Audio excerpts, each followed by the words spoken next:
Good morning. I look a bit of a fright, don't I? Anyway, good morning. I was at an event last night, so I got a late start today. It was a good one. It's for a group. I should give you guys. It's called AMA, but it's started by a friend of mine, Angelique. And it's Friends of Puerto Rico.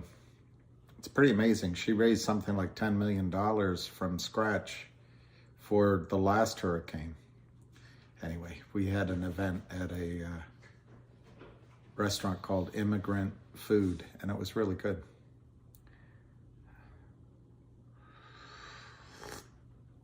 Brackets, I say the Phillies now, I don't know. Padres are a good team, too. It looks like we have two stocks going, so I don't know which one you're asking about. I listened to Lou's, I guess you would call it an admission. It's too early in the morning, but his kind of alert on Finger that, maybe some of you guys have been down this path before with big board listed stocks. So my own opinion of Finger is as my dad, people in upstate New York, my dad used to say, identical to GTII. But I think Lou's right, and it's a concern I have with Finger, that they can create options overnight, puts and calls, so you can create synthetic shares. You can hedge your bets, which makes the move less dramatic, maybe. And they can halt trading, which they did apparently. I didn't trade AMC or GME, so I don't have any memory of what happened, but apparently they stopped trading there. But I think Finger can easily go to, Lou's tape last night, I think he was talking sort of 15, 18, 25 range might be the high. He might be right. I don't know how to handicap the fact that the NASDAQ can play with the exchange. I just don't know how to handicap that. But on the positive side for Finger, and nobody knows the exact short, even when we see it, because these are failure to delivers, and it could be some of them are just moving it around, so we don't have the exact number. But it's basically 100 million more than the float needs to be bought back. So my own opinion is Finger can go as high as GTII. And then with GTII, my bracket, whatever the hell that means, my targets, this is what we used to talk about. A target, what's your downside? What's your, what's your upside target? What could, target. My target on GTII, if it breaks out from here, I don't change my target, because I think there was enough work done in that 5-6 range that would qualify as the breakout. And I'm very simple with my numbers. I studied. I looked at a lot of charts on a lot of squeezes from 2 years ago and from before. And squeezes go anywhere from, best I can tell, anywhere from 15x, 20x range to as high as 2,000, 10,000 range. I mean, it goes, I don't know what Volkswagen was. But using sort of $5 similar, or $6, you can do your own arithmetic. I think up to $50 in GTII is almost, if there's a buy-in, is also almost matter of fact. And then, and you got to use your own decisions, own money management, take part of your money off the table, sell a third of your stock when you get all of your money back when it's up 3x, or sell 10% of your stock when you get your money. You know, you can play with it yourself. And one guideline might be, what's your financial goal? Are you trying to pay off your car? Are you trying to put your kid in college? Are you trying to buy a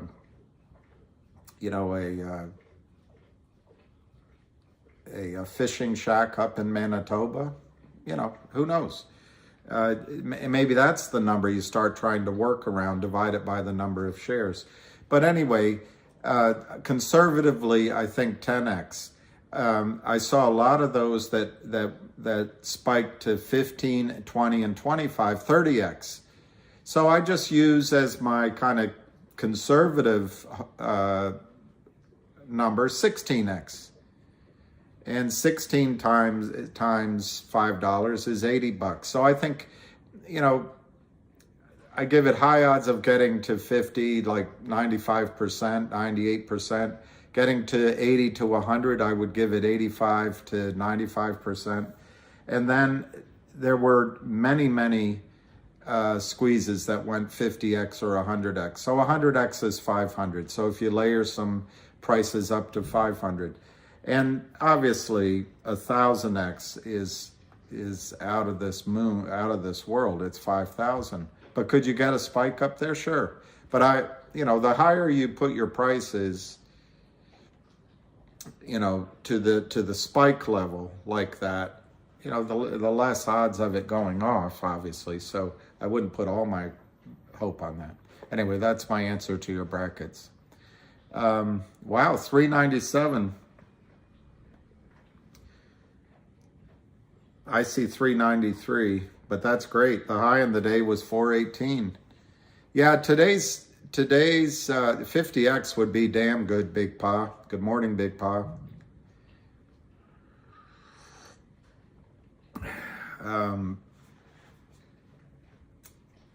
Yeah, I mean, no one knows how high it'll go, you know, and there's no predictive measure. I was looking at Fibonacci numbers, for example, yesterday for Finger. I have 5,000 shares in my IRA. So here's how you do the Fibonacci. 1, 2, 3, 5, 8, 13, 21. Basically, you take 1, you add it to itself, it gives 2. You take 2, add it to 1, it gives 3. You take 3, add it to 2, it gives 5. Pretty simple, but it becomes the spiral you see in the Milky Way. It's the spiral that you see in seashells. But anyway, if you use the Fibonacci numbers as targets, trying to measure how 20,000 people are going to decide to sell 200 million. No, we don't have 200 million. They have to buy back 200 million. We might have 40 million shares to sell. So how are we all 45 million maybe? It's 35 right now, but I think there's a transaction that happened 6 months ago. But anyway, call it 50 million. We have to sell. How are we going to make all those decisions? Maybe it's in a spiral. And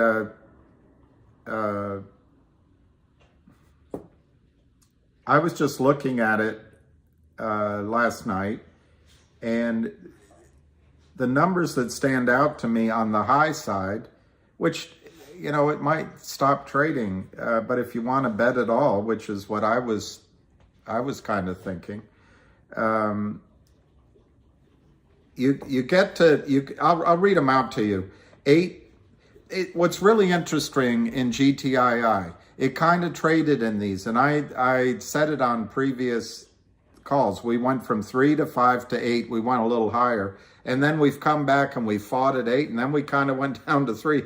It's kind of interesting in broad stroke how it hits, but then it goes 13, 21, 34, 55, 89, 144, 233, 377, 610. I kind of That seems like an achievable number, 610. 987, that's 1,000 basically. I think that's achievable. Then it's 1597, so 1,500. I think that's achievable. Then it's 2584. And I think in the case of GTII, those numbers are completely possible. Then the next one is 4,181. That gets a little bit up there, but hey. And then there's the next one is 6,765. So anyway, that's the Fibonacci sequence. That might be one way to do it. Another way to do it, you can go online, you can go to random numbers, and you can say, give me a random number between $50 and $350. You can hit the button, it'll spin, and it'll give you a random number. And you can use that number as your sell ticket. I just don't know what real advice to give on the upsides because we just don't know. A lot of it depends on when you all sell. In the case of GTII, I do not believe, unless it's a brand new thing they do, they can't stop trading. So once the buy-ins happen, it's a manure load of stock they have to buy back. 391 to 392, 391 to 392. And then I can look at finger, but we're not here necessarily for that. It's 563, 564, 568. It pulled back about 15 cents. It's odd how they trade together. It's almost like they're twin flames. So we're seeing some good volume, and I'll start reading some of those. We're seeing some good volume, in my opinion, in GTII, 559,000 shares. It was a low of 361. It's already told you where it wants to go. It was a high of 418. So it looks good today. I think it's a very measured, responsible trading, and I think the buying is stronger than the short selling.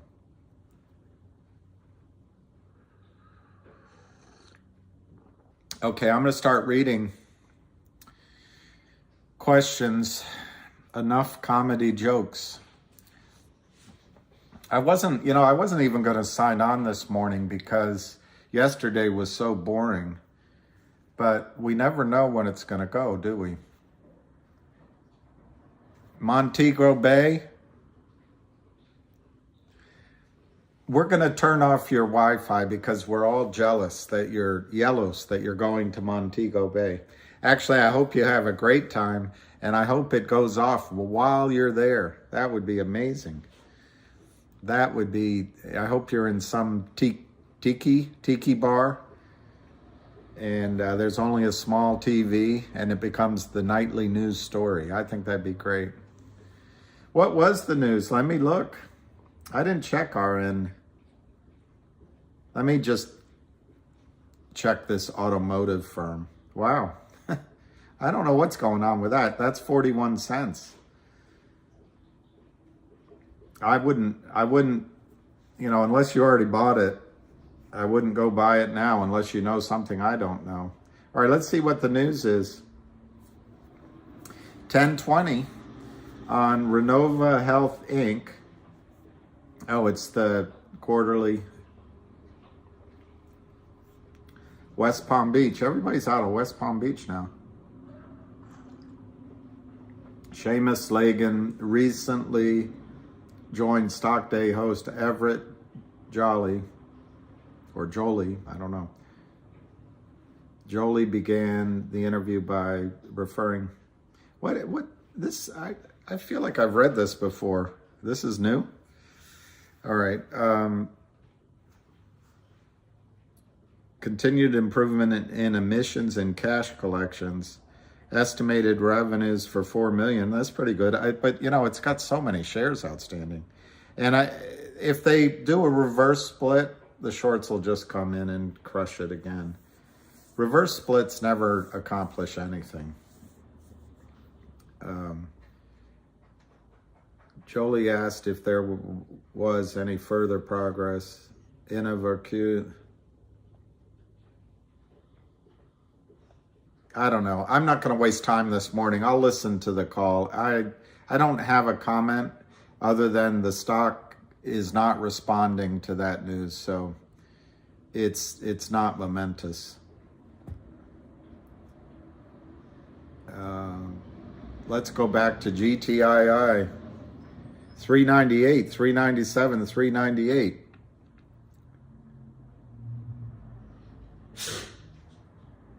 Call ours if price are always off from what I see. Yeah. Good morning, Jennifer. With a J, obviously. Sup? It's happening. It's happening. How you doing? Yeah, that's a good point, Heavy Chevy. I could do it in the morning, do a 9 to 10, and then a 2 to 4 or something. But Sheikh Farhad, what if they go bankrupt? I guess you're saying the Kramers or GTII? I don't think GTII is going to go bankrupt. But if Kurt Kramer and Seth Kramer are going to go bankrupt, they will. They'll walk away from their LLCs. They'll stiff the prime broker. Prime broker will probably end up going bankrupt. But the integrity of the financial system, hard to believe, is that the trades have to be settled. And DTCC up above it's like the Death Star of, that's a negative connotation, but it's the big daddy of the system. They've got,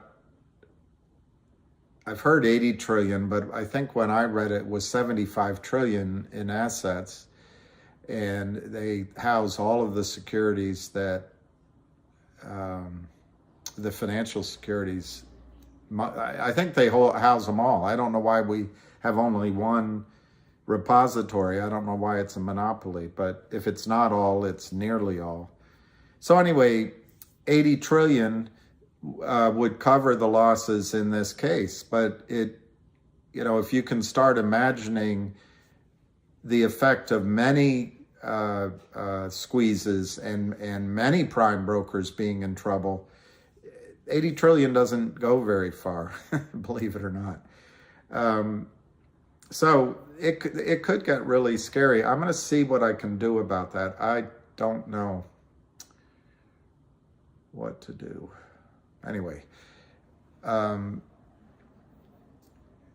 if you're talking about the DTCC going bankrupt, I don't think that'll happen. The only other party in here that you might be talking about, I covered DTCC, the prime broker, and the Kramers LLCs. I don't know. I guess only other would be another brokerage firm going bankrupt. I don't think that'll happen either because of this trade. But there's some massive, like the ones you guys, some of you just got out of, if you believe the stories, there's massive shorts that Ken Griffin is trying to suppress, if you believe all that news. And, it works until it doesn't work, If you've ever tried to fix a leak and you jury rig it, it works till it doesn't work. This GTII is now 411, so we might, now it's 414, 408, 410, 408, 410, 2171 on the bid, which is an odd number. Buenos dias. Was that really Kurt yesterday? Oh, Omar? If it was Kurt, he's welcome to join. He said, one of the things he said was that he's so rich, if the stock goes to 5,000, he can continue to short it. So I used 200 million. Let's use 150 million shares that he has sold without delivery 150 million. Let's just haircut some of the numbers a bit and multiply that by 5,001 for the price, for the amount of money he brought in on the shares he sold. So he would be, if that were the real Kramer, if that was the real Kramer, that's how much he'd be down in paper if the stock went to 5,000. So if let me just see, that's million, that's billion. So it's 750 billion. I think that's what that number says. 750 billion. He's a pretty rich guy. I think you would have heard of him by now if he really had that kind of money. No, I don't think it was, I don't think it was he. You know, you youngsters use him so incorrectly that even when it is correctly used, I get all confused. My sister could tell you the rules, I can't, but I can tell you what sounds good and what doesn't. But anyway, I don't think that account was he. Hey, reader. Kramer is a poor man's Don King. I think Don King was kind of a poor man's Ringling Brothers. I love that Kailash Etamadi. He's going to have everything he wants in jail except freedom. He might get some extras in jail that come with the experience. Yeah, Vinny G. Vince, I agree with you. Those numbers are possum. Hey, Salval. Laslav, if you turn it around. Laslav. Good morning, Jenny. Jenny has the wisdom and a good sense of humor. Beach guy. Oh, Don King stole money to get where he's at. The soap is slippery in prison. Hey, Al Jolie. Are you related to Angela Jolie? Kramer is a poor man's Fred Flintstone. Kramer is a poor man's, they got Al Capone on taxes, and my guess is they're going to get Kurt Kramer on taxes. And I don't know if he'll die of syphilis, but he might die in prison because of the taxes he didn't pay. This is one cocky mofo, and that's fear of missing out. Mofo means fear of missing out, doesn't it? Anyway, he's never lost. He has his lawyers around him. He thinks he's smarter, and he deserves things more than any of us. And I don't know how many of you have dug a ditch in your life. It's not easy work. Built brick walls, worked construction. I did when I was in high school. Painted houses in college. And worked, I guess close to, it'd be like a grocery store, worked restaurants. How much of that did the Kramers do? They're just entitled to come out and steal and live this big life because, they go to church. Anyway, I don't want to get into religion, but they do their religious thing, and then they donate to Children's Hospital with your money. It's unbelievable. All right, we're 4:15, and it's 750,000.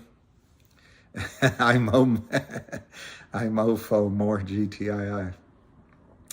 Eric Archer, West Texas. I want to talk to Eric Archer next time I'm down there. I told you I was in Abilene, but I want to go to Midland. I'm not going to say my friend's name, but I have a friend lives in Midland who I think is one of the You know how you meet people in life and they surprise you to the good and never surprise you to the bad? He's one of those guys.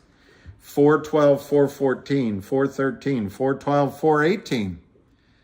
Top of the morning. I don't know how much wisdom I have, but unfortunately, you can tell I have experience. And it's like that Waylon Jennings song, I have a couple more years on you, babe. That's all. 412, 419, 412, 419, 412, 419, 415, 419. Oh, Jay Roach. I don't know. West Texas, I could see why you would say that, particularly if you were young there. And you need a car. It's like LA. You need a car. It was hard. I walked around Amarillo from the hotel to the lawyer's office to the bank to the restaurant. And then we had the car to go out to this great steak place. And I guess the college or the university is now part of SMU. And anyway, we went, it's amazing. And the money, wow, the facilities. 413, 414, 413, 414, 772,000. Frankie, are you in Midland? Wow. Eric, I want to come into Midland and see you guys. I hope we have reasons to still be in touch after you guys are all multimillionaires. I'll come down and wash your cars. All I can say is my broker is E.F. Hutton. You all have to be quiet for a while. No, my broker is E-Trade.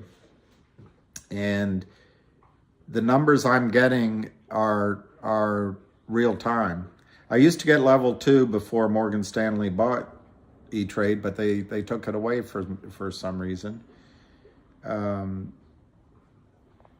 bean counters that have to justify their existence. They went to Harvard, so they have to do something when they're hired. 412, 414, 412, 414. I went to Harvard. I took my girlfriend to the lawn and had a brunch on a blanket out in the center of the campus. 413, 412, 414, 412, 413, 412, 413, 412, 413. It's not trading. Randy Youssef, I was thinking, you asked how long do I think the squeeze will last? I was actually thinking, when will it start, as I was walking my dog? And I'm starting to feel like this is going to not be an October event. It's going to be November. That's not, doesn't take a genius to say that, does it? But they've made it through so far, and they were able to get it below 5. So that might have reset the clock on some of the margin calls. So anyway, I think it'll start in a few days, a few days to November sometime. In terms of how long the squeeze will last, the portion of the squeeze which goes to Jupiter, I don't think that'll last more than one day. Now it depends on when it starts. If it starts toward the end of the day, obviously it'll have to continue the next day. But that final, the only word I can think of is ejaculation, which is not just a sexual word, but that final, just explosion upside, I think will take less than a day. But in terms of the overall squeeze, I think it could take 2 weeks. Wait, what numbers am I looking for? I hesitate, because if I give you guys high numbers and it doesn't go there, you're going to be mad at me. If I give you low numbers and it goes high, you're going to be mad at me. I mean, every which way I look, I lose. 411, 414. I think this squeeze in GTII, one short seller, trapped. It doesn't know what he's doing. It doesn't have a buy button. 1 weak ASS prime broker, just weak. Maybe in collusion, doesn't have the funding, can't bear the losses. FINRA does oversee prime brokers. And so anyway, FINRA's there for whatever that is. And then you've got Ham, push. But Ham doesn't quit. He's like the ever-ready battery. And then you've got the warrants, which are slowly causing other brokerage firms to have to buy stock. You've got new warrants going to be issued. You've got the potential of a crypto dividend, which they've worked on and announced. It's all there. And I know they're still working on one. I have no idea when it could happen. You've got 1-800 law firm, and then you've got other fundamentals that are potentially out there. So there's some triggers.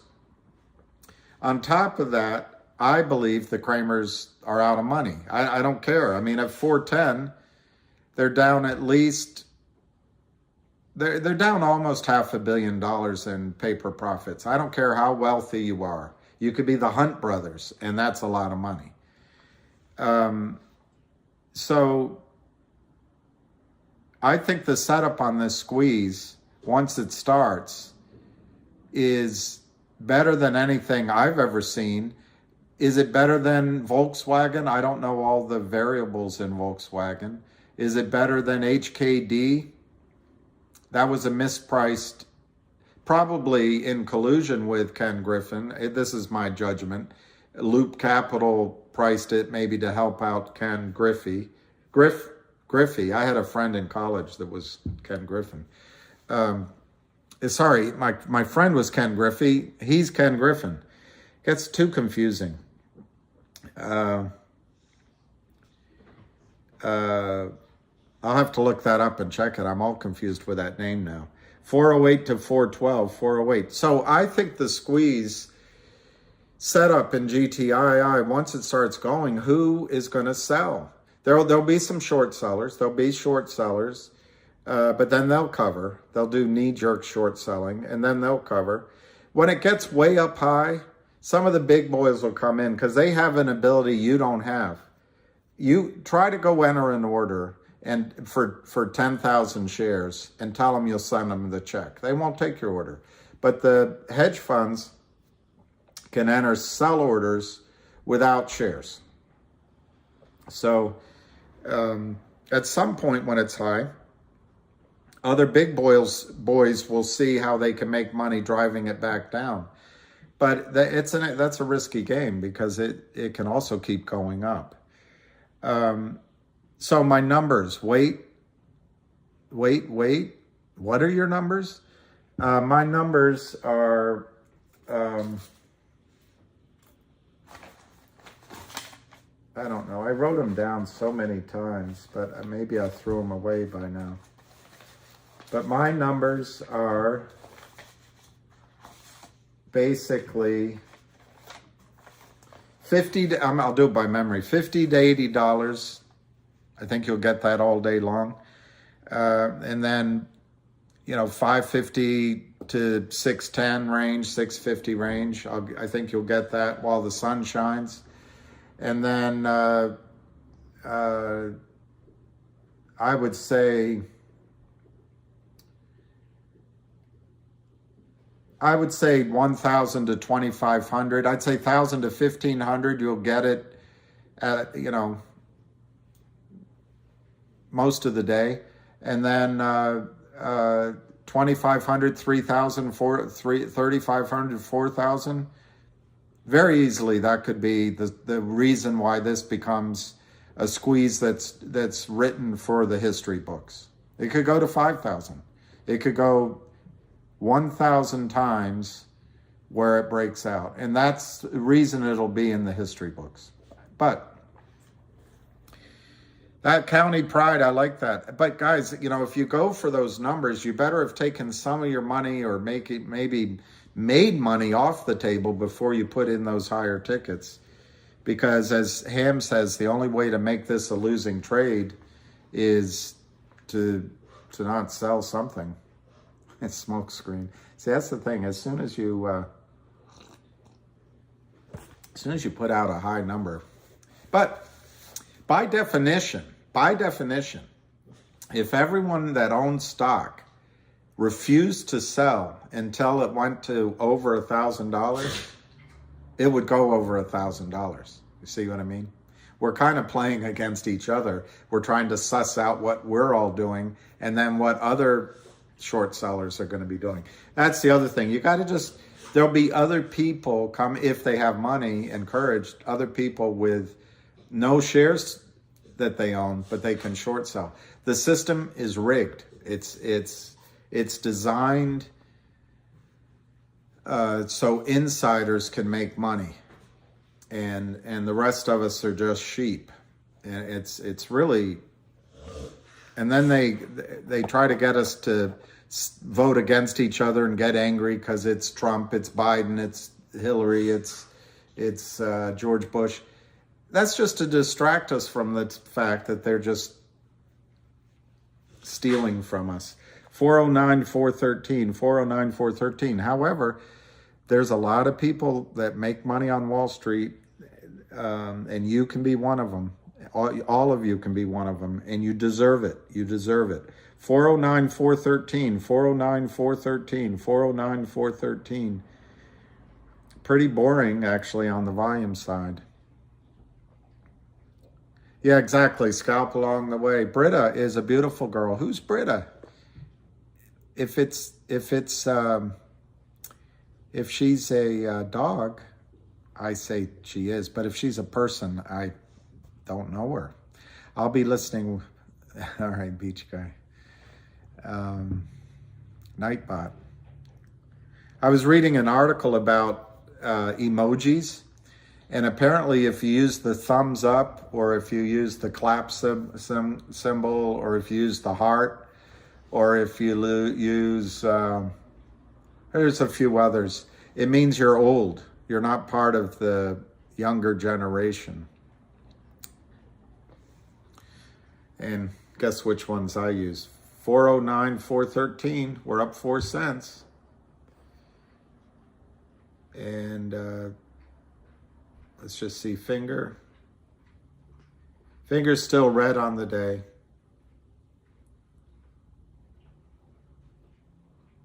Oh, I see.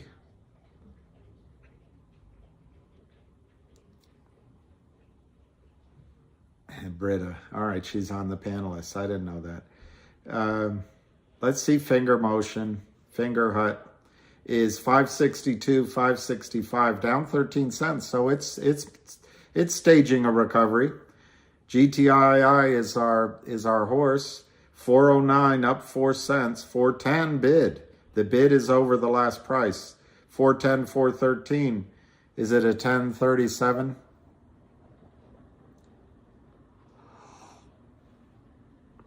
Victor, 62. 62 is the new 61.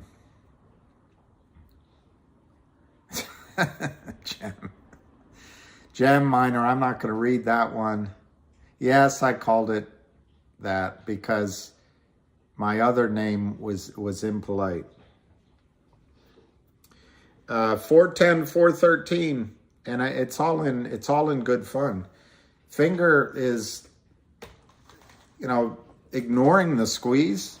After you're finished with this whole squeeze, Finger's a stock you could buy. You could put 5% of your money in. And assuming the world's still here in 5 years or 10 years, it could be huge. It could just be huge. Is there news on Finger? I didn't see it. Your reporter's pretty lazy. Yesterday there was news.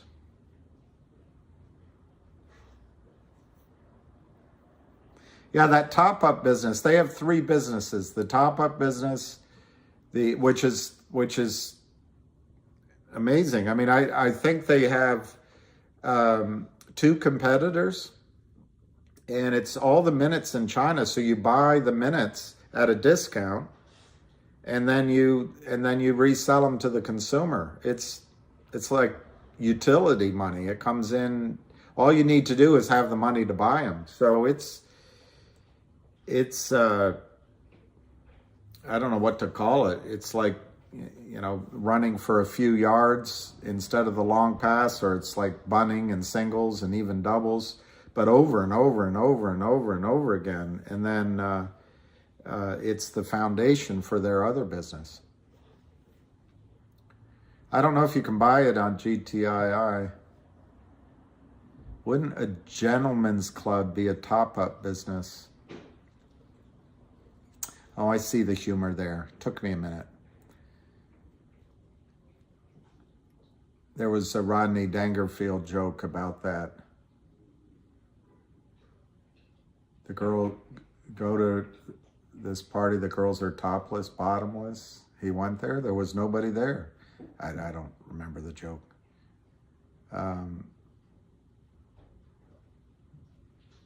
What are the cats saying? I don't know what that means. Let's look at the price of GTII. 414. The volume is still a little bit slow, but it really looks good on the price, and the volume is steady. It's 793,000 shares. The bid is 412 to 414. So to my eyes, this is extremely positive trading, and it doesn't want to go down. Oh, Jay talks to his cats. Question is, do they listen?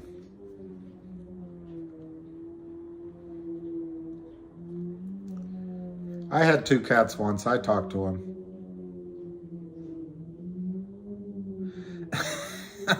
I can guess who it was that said that. That a used car dealership that sells convertibles is a top-up business. Wow, at 4? Bill Clinton picked up 25,000 shares?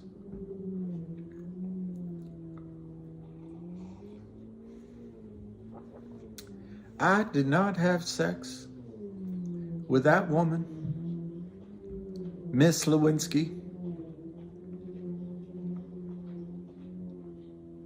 God, I defended that guy. I remember I was in New York with a table of oil and gas executives and CEOs, and it was after dinner. Everyone had been drinking, but it was a long table, and I defended Bill Clinton, and I said he didn't do anything wrong with Monica Lewinsky. Boy, that was an evening. But what was nice about it? They didn't hold it against me. They just appreciated I stuck up for what I believed. Oh, Lordy. I'm not reading that one out. If I told you you had a beautiful body, would you hold it against me?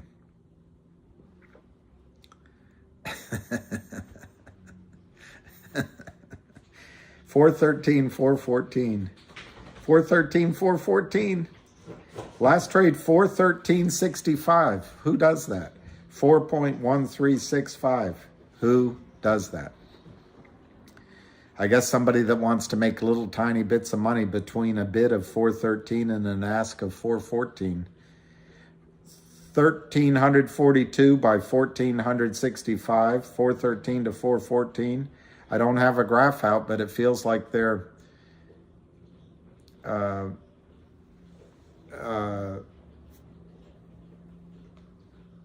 that's exactly right, Victor. 413, 414, we're about to cross 800,000 shares. It feels like GTII wants to make a significant move. Somebody just said finger is moving. Let me see. It is. It's up a penny. $5.7999. Are you out of your mind? The long green candle. That could be a song or a movie.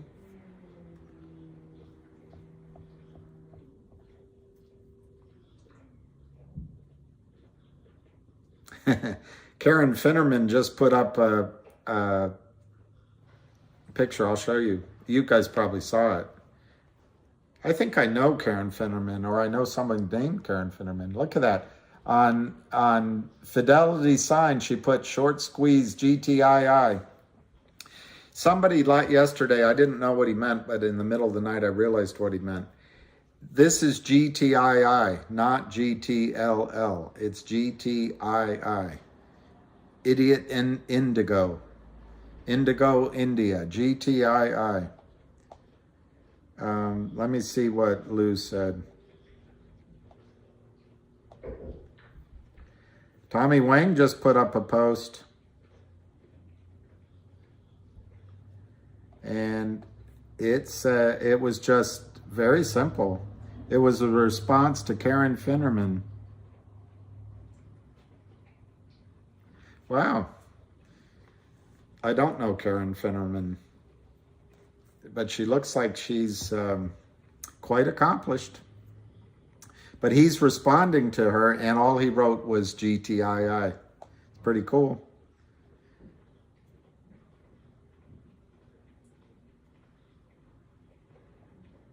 I'm trying to find I might give up.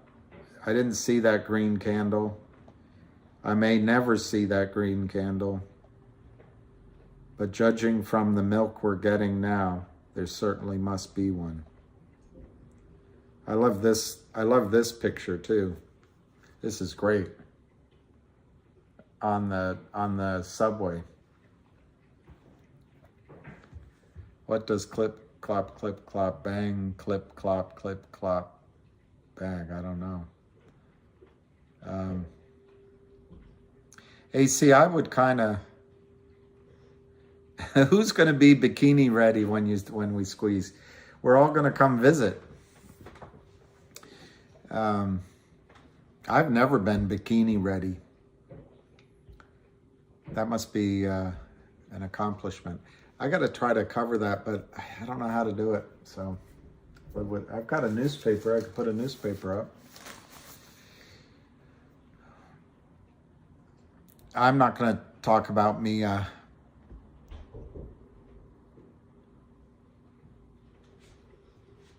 Andrew Tate. MULN is up. All right, I'll look at it. I don't know anything about that. So to chase it, I think is risky. But then again, so is beer on whiskey. It's up 4 cents. Let's get back to GTII where the action is. 414. 411, 414. We're at 800,000 shares traded. We're up 9 cents. And down the stretch we come. 411, 414. It really looks like it wants to go. Yeah, Jon Snow. I think that's quite. Joseph Wallace. Yeah, of course, everything's risky that we're talking about, Joseph. But if you're talking about relative degrees of risk, because we're all in this entire thing we're talking about is under the cone of risk. Don't kid yourself. These are not U.S. Treasuries. If you want security, invest in Exxon, short-term U.S. bonds, T-bills, or buy currency that you can spend in your own country. Rigo, I've 3 or 4 times today I've explained my upside prices, so I won't bore anyone, but I'll quote Ham. Just look up. I think you have to get into your money management, and only you can decide that. I don't know how much money you have, what your other assets are, what your obligations are. So I don't know if you bought,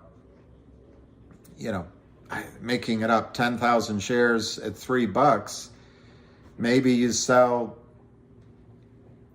3,300 shares when it goes to 9, and then that leaves you 2/3 of your position, and you can layer those prices all the way up to the moon. But if you have a little more risk tolerance, maybe if you bought 10,000 shares at 3, you put an order in to sell 1,000 shares at 30, and that takes your money off the table. That means you skip everything up to 30 though. But I think, for me, I think that's reasonable, but I've never been married. So I've never had someone say, what an idiot, why didn't you sell? Why didn't you sell? You had it, why didn't you sell? If we had bought the house closer to the ocean, we'd be rich. I've never had anyone say that to me. So only you can judge that. But anyway, as it goes up, you got to take some off the table, because when it comes down, I used to say, and therefore everyone around me started saying it a little bit. Most people didn't repeat it because I guess it's not that smart. But stocks take longer to go up because they've never been there. But when they come down, in people's imagination, for right now, GTII is at 4. The idea of it going to 40 is hard to imagine because it's never been there before. So it takes a while to build up, and then it goes. But once it's at 40 or 400 or 4,000, once it's there and it starts downward, everybody can imagine it back down at 4. So that things that go up come back down much more rapidly than they go up. So you just have to take advantage of the volume, the willingness of other people to buy, to take some of your money off the table. And obviously, if we all waited to 1,000, we'd all make that number. But are we all going to wait? And does another professional come in and short it down? So, welcome to the casino. 412, 414, 412, 414. It's only traded less than 4,000 shares while I went through that diatribe. What's Lil BX Treesh? Need a Little BX Trees. Breaks?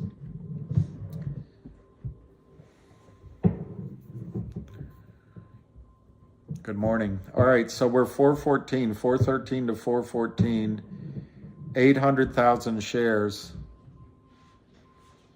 Crap table, yeah.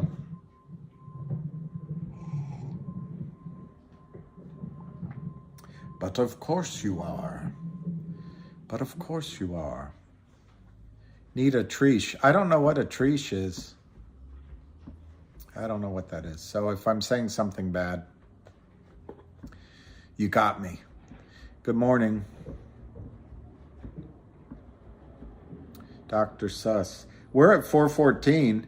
It's less than 5,000 shares traded in the last sort of, I'm going to say 30 minutes, but we're steadily going up. I know I do, Ken. It's way up there where there is not a curtain. I do have the Wall Street Journal here. Maybe I can tape it up. Maybe I can tape it up.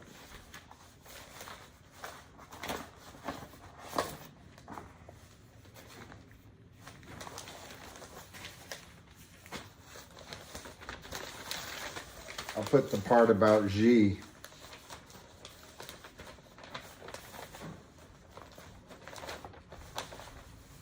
We'll see if I can fix it. I'm not promising I can. The bid ask, that's right, 413, 417. That's a little wider than it's been. That might be there to do a cross. It could be they're just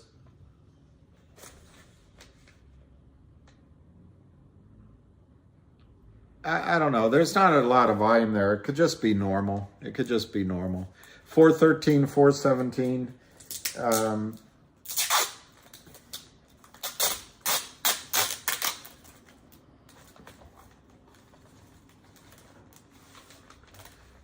Uh, 418, guys. 418.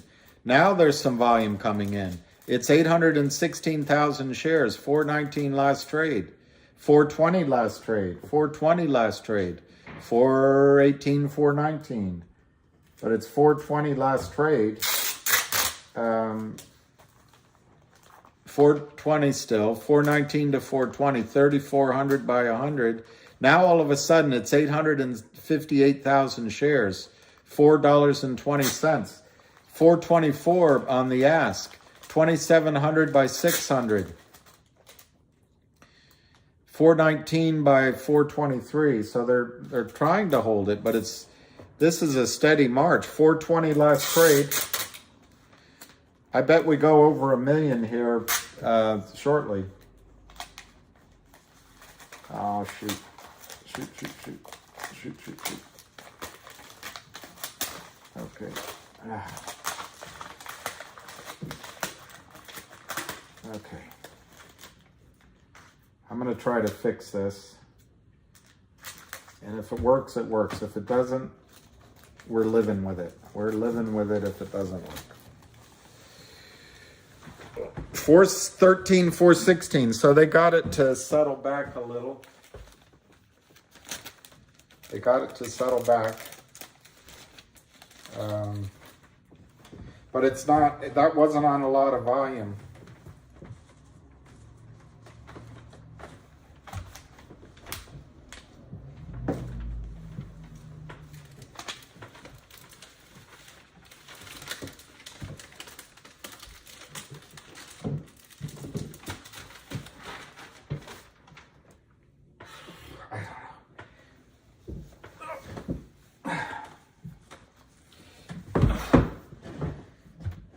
It's still there, isn't it?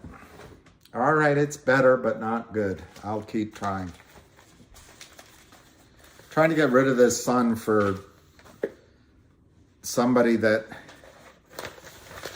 brought it up. We're at 422, 874,000 shares. So it's very little volume, drives it up. 422 last trade.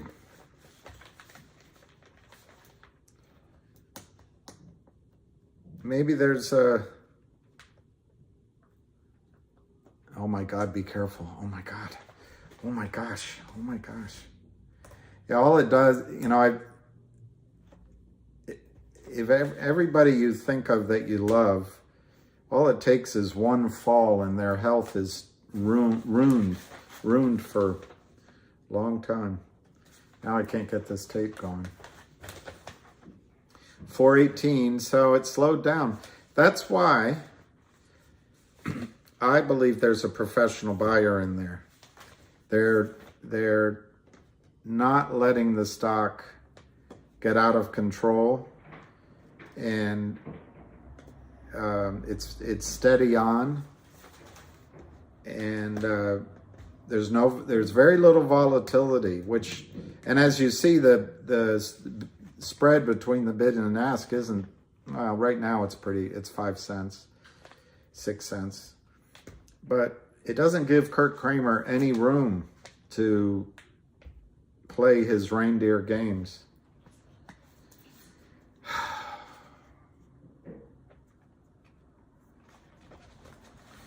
$4.19.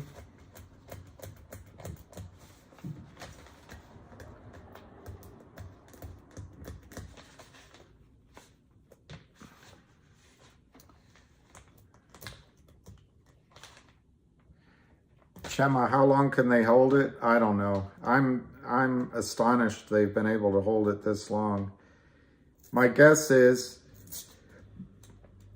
they're either getting real pressure from, you know, bad guys, so they're scared to not keep doing this, or they might be dipping into legitimate client accounts, clean accounts, I don't know. They almost certainly are trading from offshore and moving things around. All right, so once more into the breach. Let's see what happens.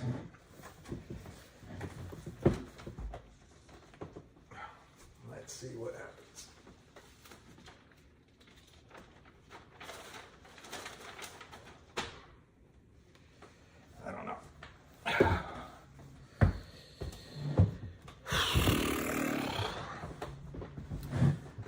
That's somewhat better, isn't it? It's not perfect, but it's somewhat better. It kind of frames me now. So anyway, I think they also are just juggling trades offshore back from LLC to LLC, and the market makers, this is their gravy, the Kramers are their gravy train. So I guess they can keep it up. They can keep suppressing this as long as the market makers take their orders and the prime broker doesn't shut them down. But they're coming to their end. They're coming to their end. This screen, you know, when you move your head, it moves with you. So it's hard for me to adjust where I sit. Borrowing Peter to pay Paul, but also robbing Peter and robbing Paul to confuse the both the prime broker, but I think the prime broker might be in on it, but to confuse the whole situation so that there's never one major margin call in one account. They're just juggling, and they're probably lying, and they're probably mismarking tickets. They're probably hiding a lot of tickets in a, you know, the drawer on the back of their desk. So it's tilt to the left, yes. He's funny, William F. Buckley. I met his son, and his son wrote a great book about Papa and Mama, and Papa and Mama. I don't know, guys. I'll try to fix it for tomorrow. Looking good, feeling good. All right, 11 o'clock. Let's see if Jennifer's margin call comes in. She didn't call it today.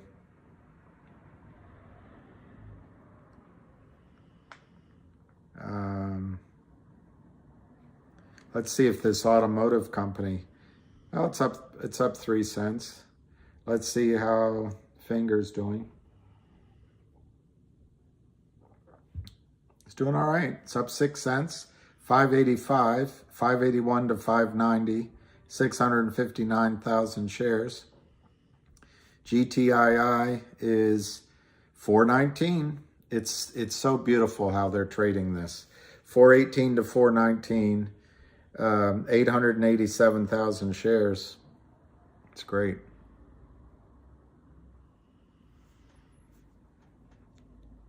So a 3 o'clock margin call. Good morning.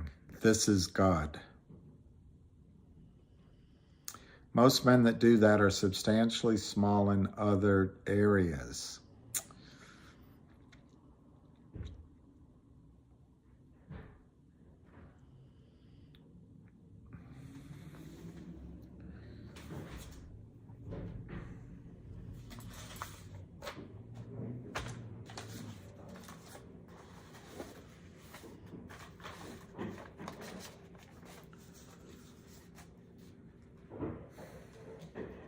$418 to $419. $418 to $419. I don't know how you reply to that.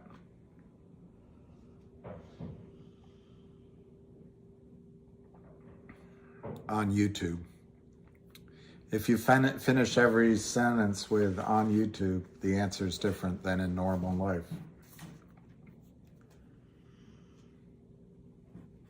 Yeah, asking questions is great. Asking questions is great.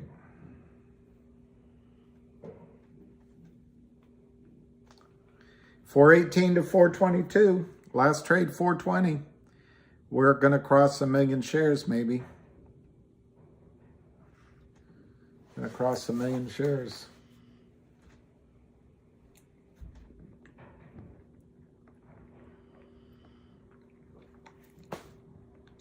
$418, $422. That's right. $418 to $422.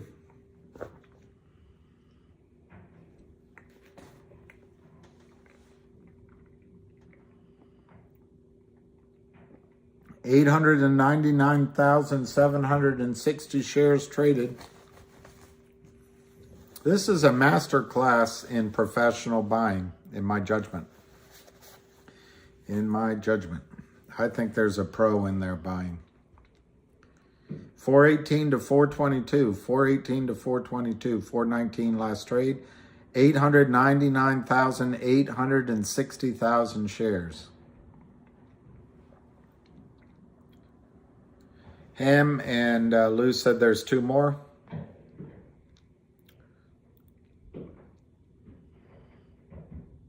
Yes, the Rifty one. If you put out GTC orders, they cannot lend out your stock.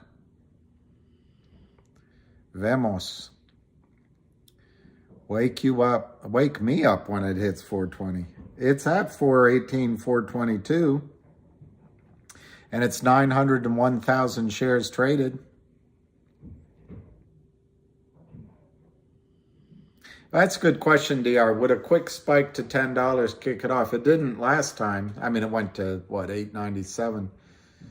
But the Kurt Kramer has sold more stocks, so he's more underwater. I guess I would say that if a spike to $10 happened and it stayed there for a day or two, it could kick it off. Yeah.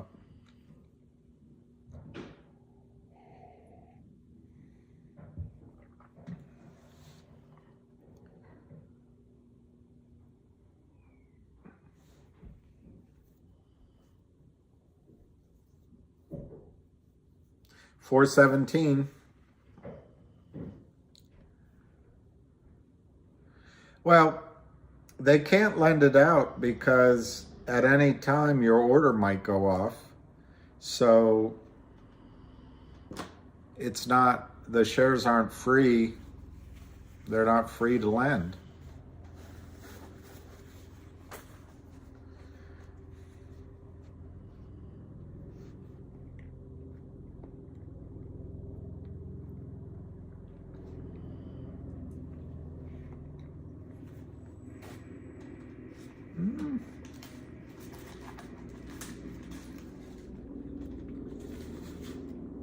That was good.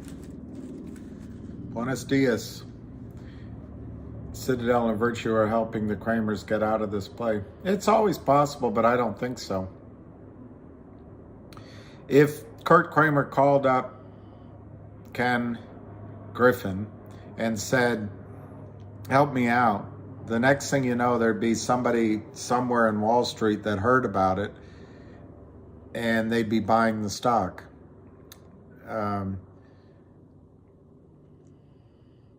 You know, I doubt that they're being helped, but anything's possible. Yeah, Maddie, I think the focus should be on banking this trade if we can, and then we can think about other things. The one thing Jim Cramer with a C said that stuck in my head all the time, he said, you got to remember, no matter how good the story is,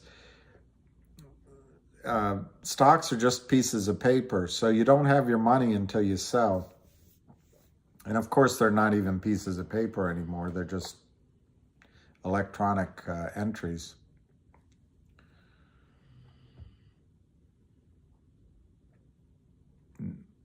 Yeah, the Trump. Woody Cardis, win, settle, and then reinvest. That's right. And I would almost, I said it, I think a couple days ago, but if you suddenly have more money than you've ever had before, and I'm not saying you will, but if you do, I would try to set at least part of it back aside, and don't touch it for a year. So in your head, you start realizing, hey, I am a millionaire, just to make up a number. Because if you start spending it and if you start lending it out, or there's, you quickly buy something, it'll be gone. And your subconscious won't have enough time to sort of defend who you are. And right now you are whatever you are. I don't know. But assuming in an example that you're somebody that has X amount, and all of a sudden you're worth $1.5 million. If you set $1 million aside after taxes and just waited a year or so before you made big decisions, you're a millionaire. And then you start thinking, I'm a millionaire. And you don't sabotage yourself, if that makes sense. 417, 419, 417, 419, 417, 419, 903. It's very little volume. What's the next play?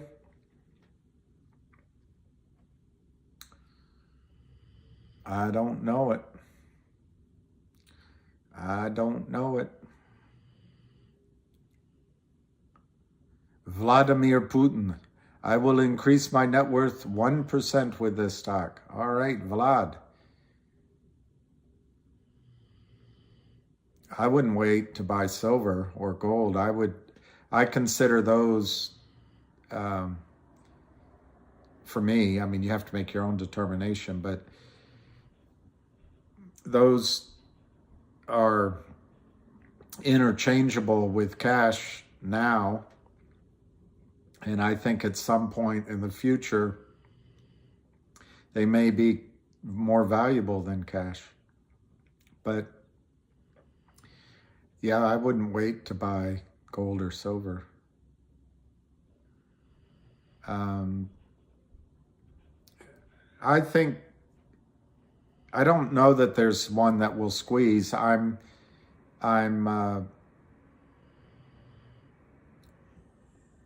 a fan of Sprott Asset Management, and he has a physical silver trust that you can count on.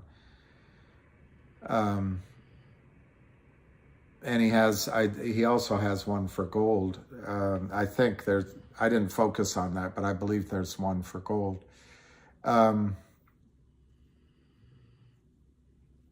The reason that would make silver go to really high numbers probably is the same reason that would cause the financial system to freeze up. So anything that you own in those areas might get trapped in the financial system. So I tend to think physical gold and physical silver is the way to do it. But you got to somehow do it without telling everyone, because if the world goes upside down, how are you going to defend people to come steal it from you? So there's a lot of things to think through. Silver is much heavier than gold per bang for the buck. Although that could, I think silver could go to $1,000 an ounce or higher. But gold could go to $40,000 an ounce. So anyway, enough rambling about that. 418, 417, 418, 218 to 555. So guys, it's so boring. It's 906,000 shares. We really haven't had any big move yet.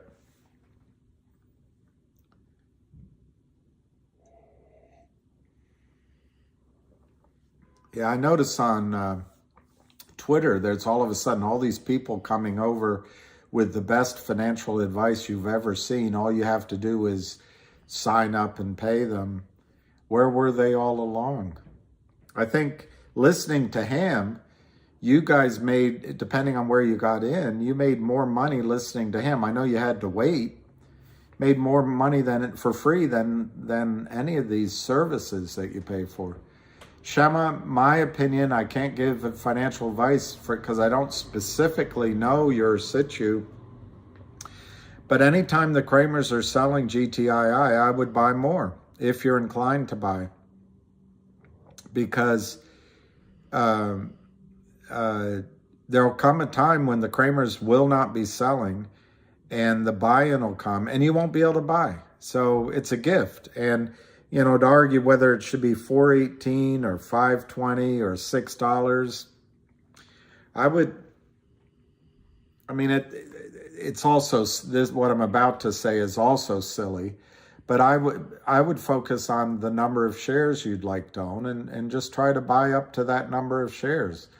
Obviously, that's silly. I mean, you can go, you know, if you have 950 and you want to get to 1,000, what's the difference? But, you know, focus on that.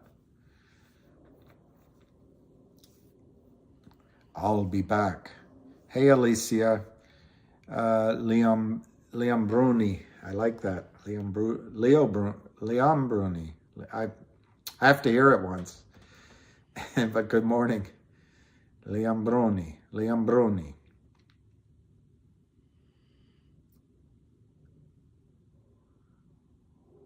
Yeah, sure, David. Sure. I don't know how to do it, so I'm trying. Nothing's happening.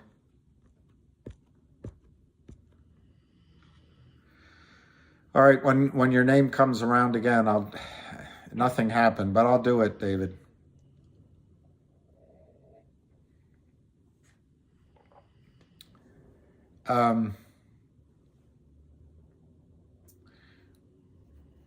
You know, Peter Mullins, what's amazing is who would have a war in the middle of 25 or 26 nuclear power plants?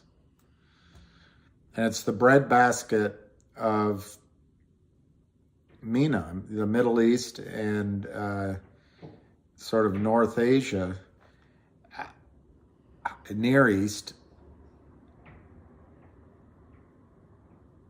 All right, I'm waiting. When you come back up, David, I'll try again. I did try. I'm not aware. I did try.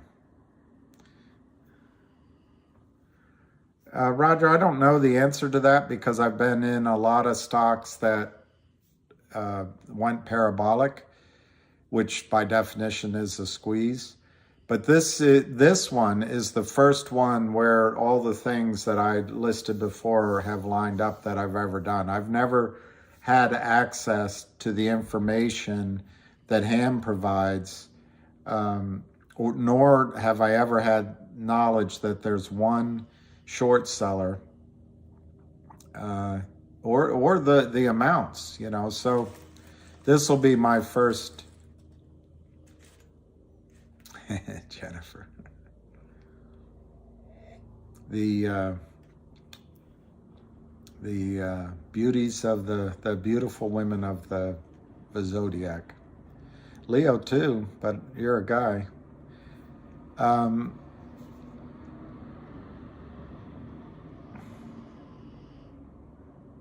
right, I'm going to see how I can do this.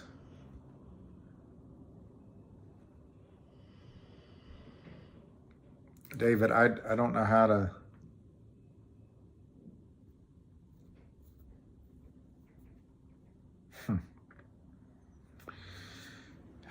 David Lee, I don't know how to do it now that your name's not showing up.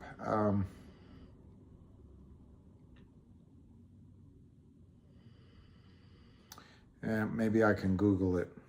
All right, we're 416 to 418, but it's only 910,000. How to remove moderator on YouTube.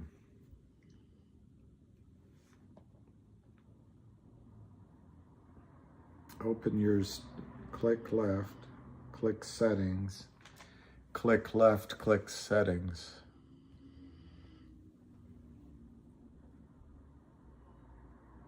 Click left, click set. That didn't do it.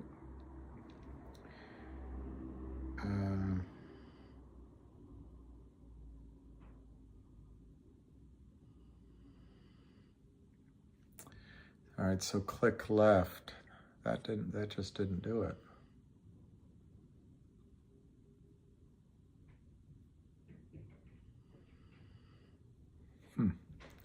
All right, let me see another way of clicking left. Go this way. No.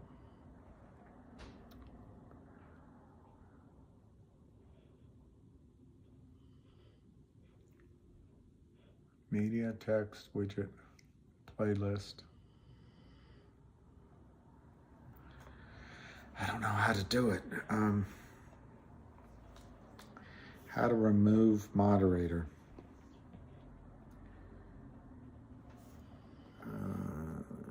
Your YouTube.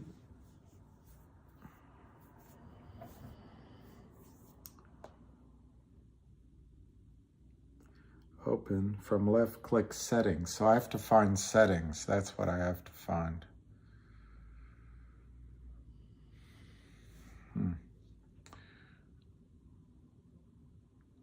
David, I'm sorry. I'm trying to get you off, David Lee. You were great. I'm trying to. You must think I'm crazy. I can't find settings.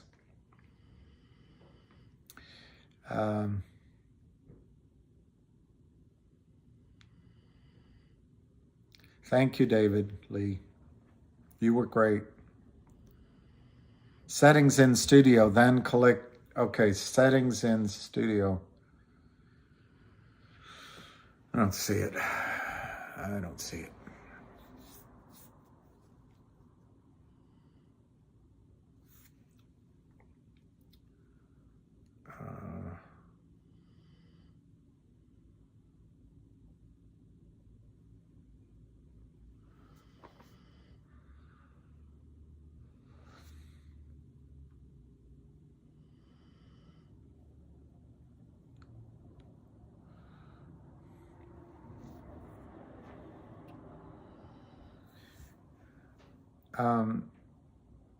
David, how can I do that? Let me look one other way. Let me look one other way to find out this answer.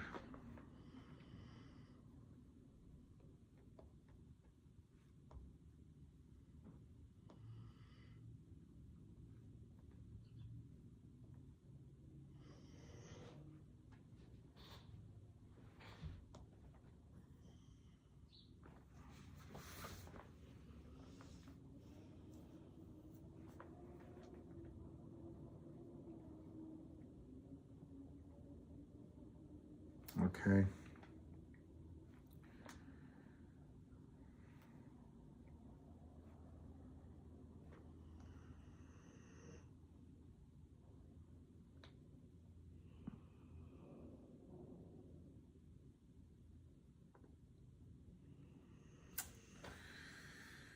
How do I remove? It just doesn't say. If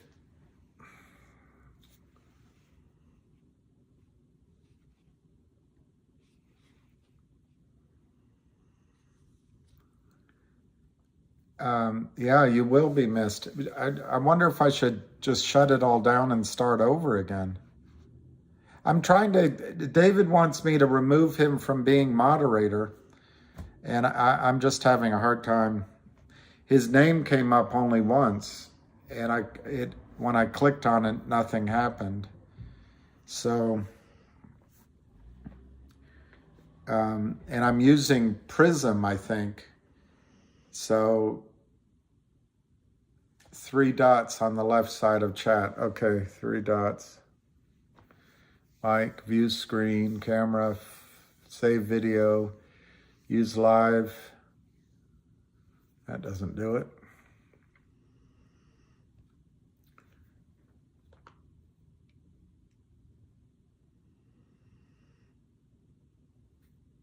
Oh, if he leaves, all right. Well, I didn't necessarily want him to leave, but all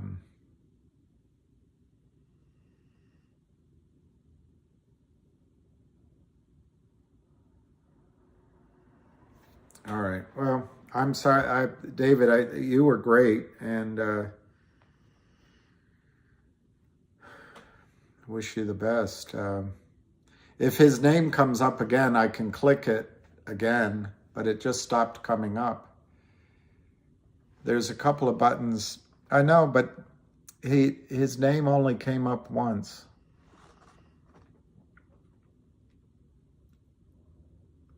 This is frustrating. All right, I'm gonna let it go. Next time I see his name, I'll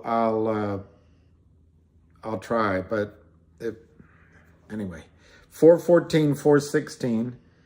No volume, guys. No volume, guys. I don't know, Jeff. I don't know.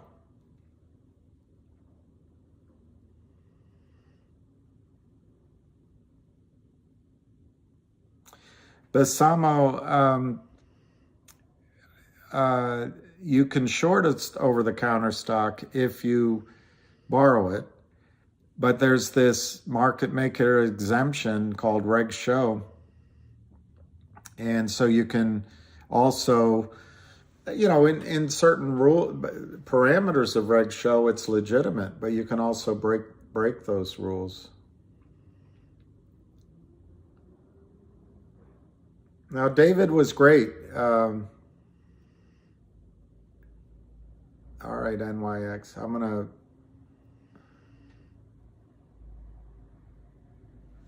to... Beach guy. 408, 409. All right, it's 11:25. It looks pretty boring. I'm going to go get a cup of coffee. We haven't even broken 1 million shares, so... Vladimir, my man, 50 grand, due for a song. I'll really chase David Lee away if I sing something. And let me look at is our NVA up that much? Wow.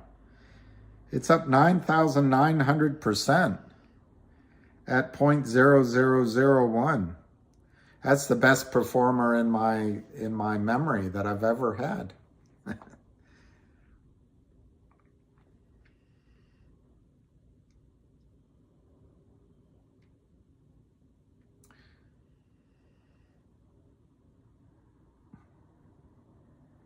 I'm wondering, I hope we didn't, somebody asked, I hope we didn't, that's right.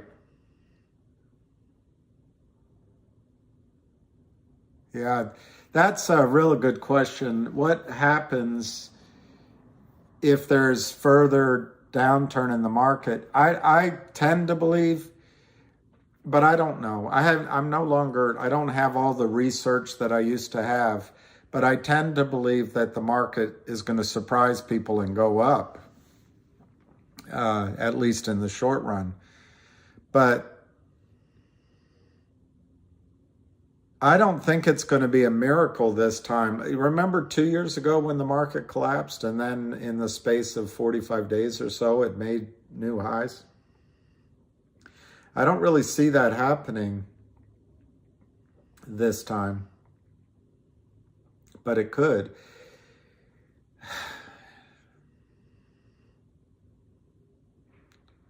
I mean, I would tend to think that you have to start thinking of wealth in terms of how am I going to use what's in my IRA or what's in my accounts to acquire the things that allow me to live the life I want to live. Because there's so many risks. There's the bond market, I think, is at risk of complete collapse. They have to keep issuing new bonds to keep it going, and it gets ever bigger. By definition, at some point, it's going to collapse, and we could be on the verge of that. Is the dollar going to remain a strong currency? I think for now it is, but who knows?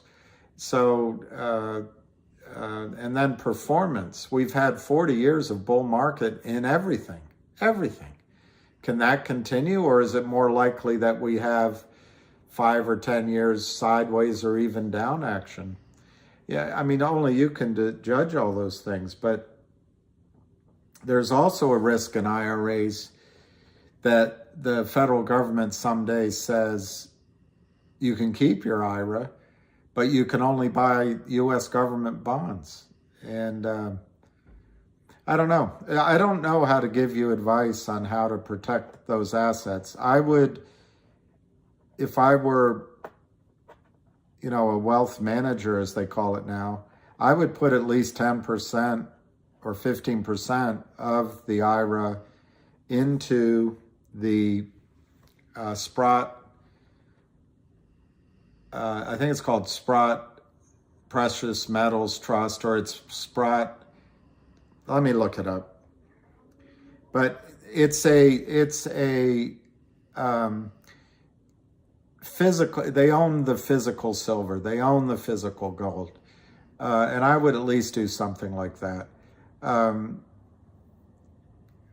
I would move into some stocks like I like APA. When I first started mentioning it, it was $33. I think it's $46 now. But I think energy plays are a haven. The strong ones.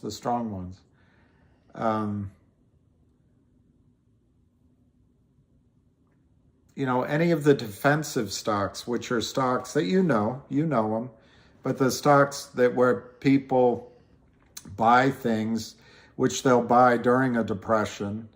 But, PE ratios are so out of whack, you could still see those things go down. I have a pretty smart friend in London who just put everything in cash for the time being in the account. It's a really good question. How do you protect your retirement funds from a collapse? By definition, IRAs are set up to invest in financial assets. You can also move your IRA. There's a group out of Chicago. I'd have to look it up. And there's a bank in Texas. I think it's called Lucky Bank. Really wealthy guy owns it. That you can hold self-directed IRAs. So you can move your IRA, to one of these places and then invest in an income generating something or other, whether it's you like real estate or maybe it's something you know. Anyway, those are my quick answers. I don't have any magic. The Dunning-Kruger effect. Lucky bank for lucky dog, yeah. Take out the phone. I miss David Lee. I wish maybe something. Anyway. Phone. Refuge. Well, that's exactly right, beach guy. The interesting thing about a market collapse, one of the reasons that would cause it is a liquidity crisis, and we're actually in the position to benefit from, at least theoretically, we're in the position to benefit because they're in a short. When the prime brokers need liquidity, they're going to buy in these short positions. Monetary deflation, are we headed for depression? Well, it's all definitional. Some people would tell you we've been in a depression. I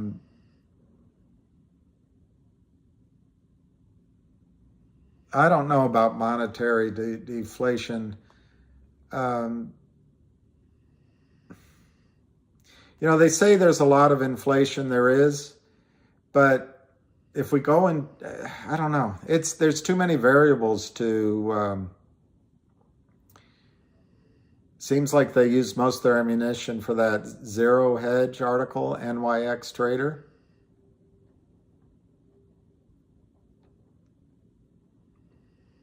Well, the U.S. dollar is going to be the cleanest dirty shirt, and most people are going to trust it because we have deep I was about to say transparent, but most people think we have transparent financial markets. So the dollar will be strong, but I think it might come to the point where we have to defend it militarily, because there's other people out there that want to replace the dollar. And but there's no competing worldwide market. And it's not the ruble, it's not the yuan, it's not any kind of BRIC currency. The one that comes closest maybe is an SDR, but that's not in place. The euro is an alternative, but the euro has disadvantages because Europe doesn't have some of the advantages that the United States has as one country. Although, Europe is very obviously economically strong. So right now there's nothing to replace the dollar.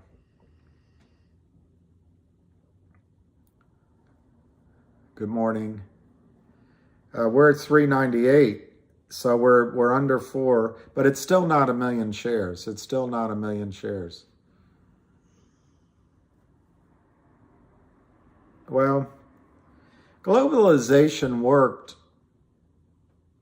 and I don't want to get into politics, but I think it was a shame that one presidential candidate lost and started demonizing Russia, because I think the United States almost could be good friends with Russia, but certainly could be working partners in a lot of ways. And instead, we've moved Russia into the arms of one of its natural, if not enemies, one of its natural antagonists, I guess, China. And that didn't have to happen. That was all because of, I don't want to get into politics, but that was a domestic message that has had international repercussions. But,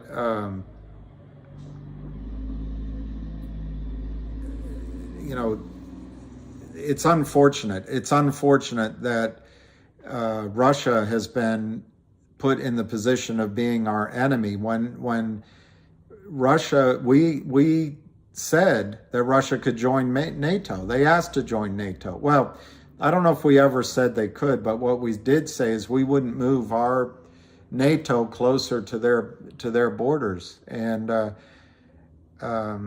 it's just a shame where we find ourselves.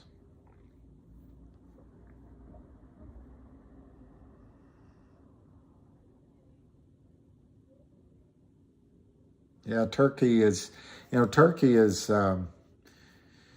by virtue of where they are and in terms of Russia, Turkey straddles the warm water egress from the southern ports of Russia. It's a pretty powerful place to be. I don't know if Russia wanted war, but I do think Russia, where I think you're right, is I think Putin wants Russia to have an American century, and I think he recognizes that energy is the backbone of the modern industrial society, and he's got a lot of energy to offer the world. And I think I agree with you. I think he wants a determination or a struggle as to why the dollar should be the dominant worldwide currency. Why not price oil in rubles or in a gold-backed currency or in the BRICS? So yeah, in that sense, I think you're right. It's interesting about war. I'm older, but how many younger people would go into World War now with the internet? And maybe the older people could start it as long as it's done by drones and by missiles. But I don't know how many young people are actually going to go fight in the trenches in Europe. I'm not even sure American soldiers would go over to Europe to fight Russians. I'm not sure. It's just a question. Yeah, that's true. Russia's a really small, I think Barack Obama pointed that out. They're just a regional power. They have very small GDP. But what Russia does have is a highly educated population, more natural resources than any other country in the world, and they have an infrastructure. Their work ethic is not always, and there's a drinking problem, but maybe we have a drinking problem here too. They also have a lot of geography to defend. We don't. If you study the history of Muscovy, of the Empire of Moscow, they've had to defend attacks from Poland, up around Poland and Germany and down through the Balkans. There's no mountain range there. There's no natural barrier. So it makes sense that they try to have a buffer and try to defend there. But yeah, one positive of being a smaller country is you can export a lot of your energy for revenue. Saudi Arabia got rich exporting most of its oil, and now it's been a long time since I looked, but I think Saudi Arabia consumes something like 40% of its own oil now. I'm no real numbers coming to my memory, but it's a lot more than it used to be. So it's an advantage for Russia to be a smaller country. Yeah, I think that's right, whoever's responding to Big Pa. Anyway, I don't want a war. I hope we don't have a war.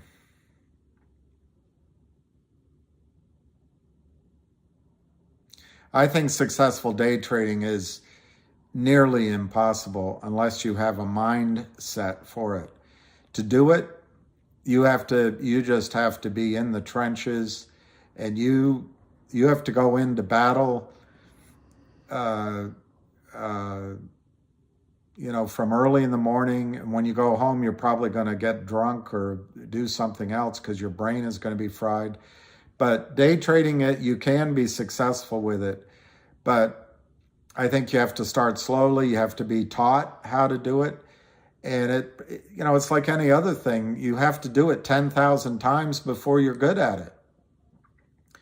So that's a lot of losses, and you got to have a bankroll behind you. So I personally think you got to be trained by or backed by some big money, some wise people. But there are groups out there that will take you on and train you. But I think most people, it's like being a landlord. Not everyone has the mental mindset to collect rent. I really think it's just a small group of people that are good at day trading. All right, so I'm only looking at GTII. Let's go to Finger. Yeah, Finger's up 17 cents. You're right. 596, 593, 598, 593, 598, 593, 598, 597.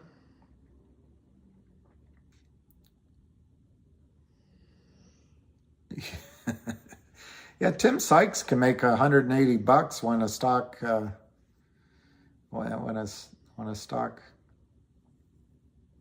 Yeah, you can make a lot of money on OnlyFans if you're a hot chick. I think if you're an old guy, that's not an avenue to make money. $4 to 401. So we're back, and we're at 1 million shares. We're on 1 million shares. Korean Yun, it is a Chinese business. Their business is based on revenue and strategies in China, but it's actually a U.S. company. Which fact did I don't know. I try to say facts, but the rest is The rest is thoughts. 401, 402, 401, 402, 401, 402 on GTII. Very low volume. Finger is 484, 492. It's up 10 cents. Vlad. Okay, Vlad.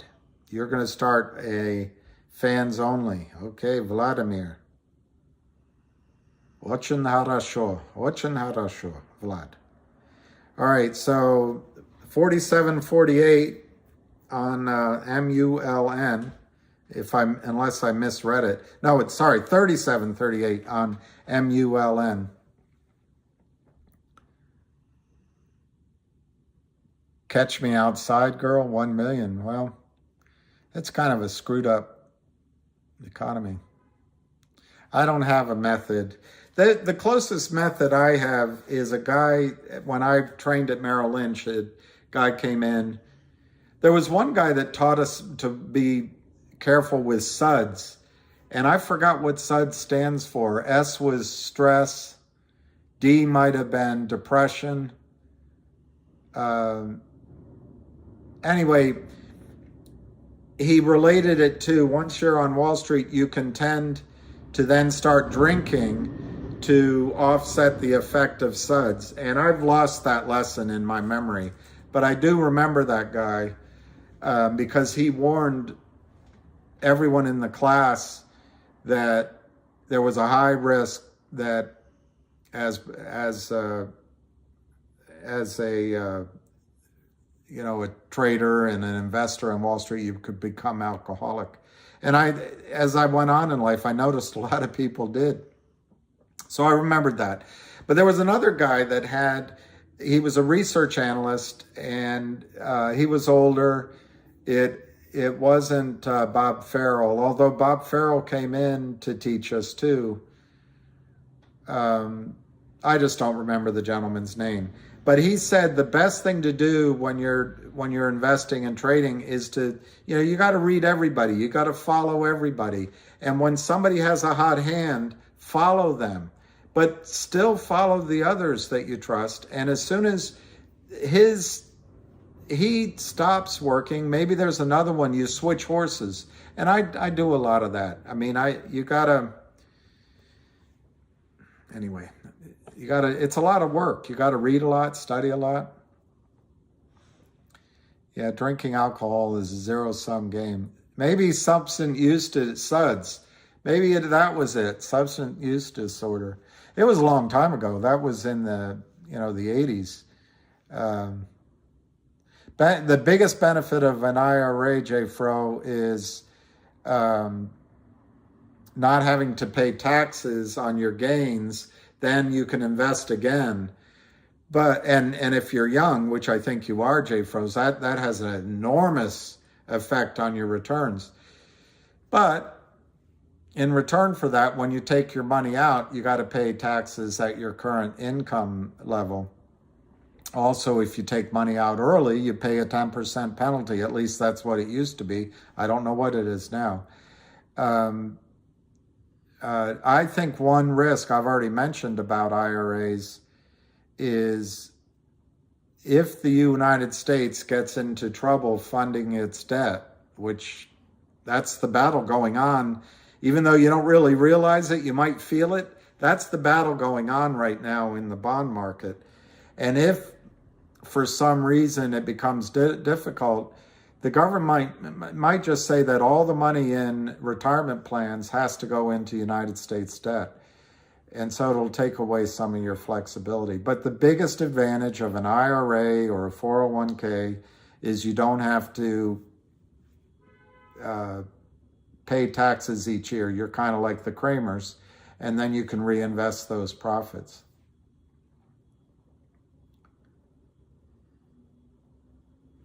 All right, my battery, I need to find my battery.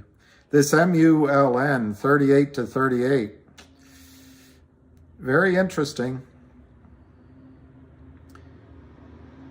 FNGR up 16, 594. And then the main event.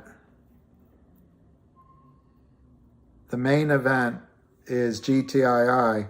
And we're at 1,020,000 shares. We're down 9 cents now. We're at 396, but it's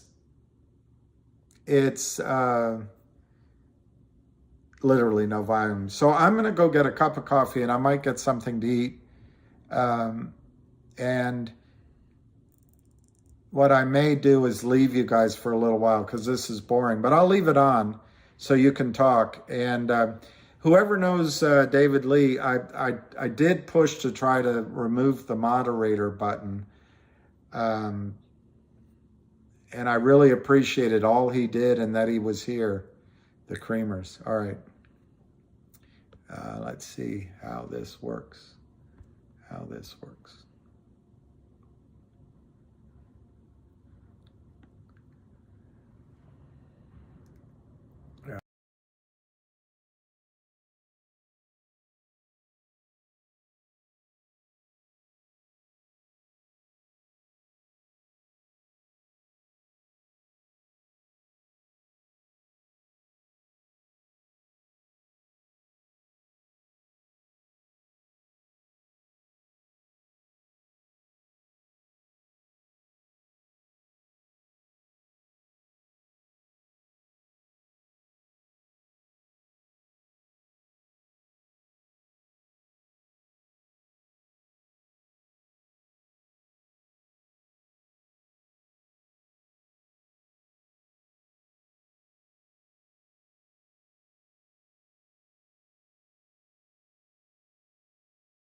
All right, you guys.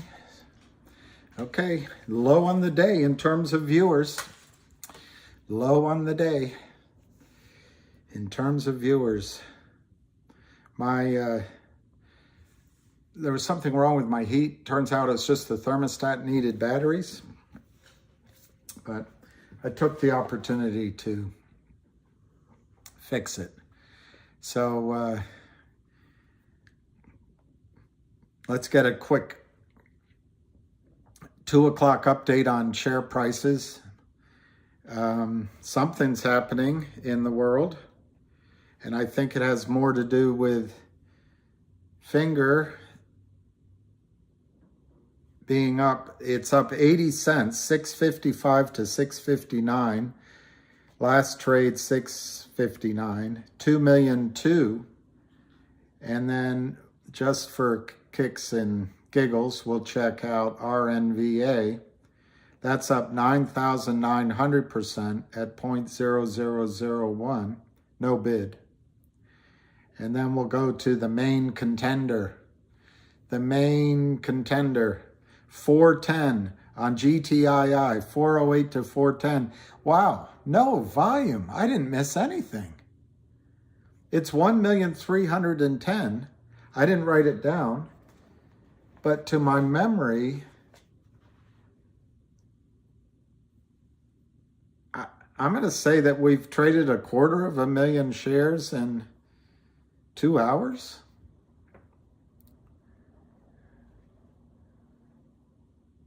Hey, Alicia Leambroni. Are you related to Carla Bruni? She had a good voice. And then I think she dated Mick Jagger, I think. Anyway, I can't remember. Alicia. All right, so 2 o'clock. Let's see if there's a margin call coming. 2 things I learned while I was away. One was last night and one was today.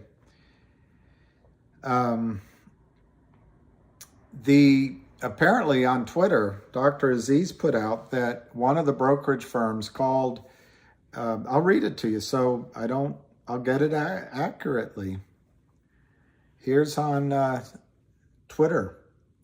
Just got off the phone with a friend. He has GTII in multiple accounts. Today he has been offered to loan out 500,000 of his shares for nearly $8,000 a day. Wow. I wonder if it's the doctor or it really is a friend. We can start a little controversy. Anyway, wow, $240,000 a month if they keep them on loan. Tells me someone is in big trouble. He said no, right? He did. Cheers. I know. It's not Superman. It's Jimmy Olsen. It's Jimmy Olsen today. All right, that's one thing I learned. The other thing I learned, well, it's not really something to learn, but it's something to remember and a comment. Apparently the threshold list on Finger, tomorrow is the day they have to enforce that. We'll see if they do. But the thought process that I heard from somebody last night is, well, why would they wait till tomorrow to start covering their error? They might do it earlier to be first. It's an interesting point. So maybe today and tomorrow, maybe. I mean, it'll test the commitment of the regulatory people, but maybe today and tomorrow we'll see some movement upward in Finger. It's 655, 658, 2,020,000 shares.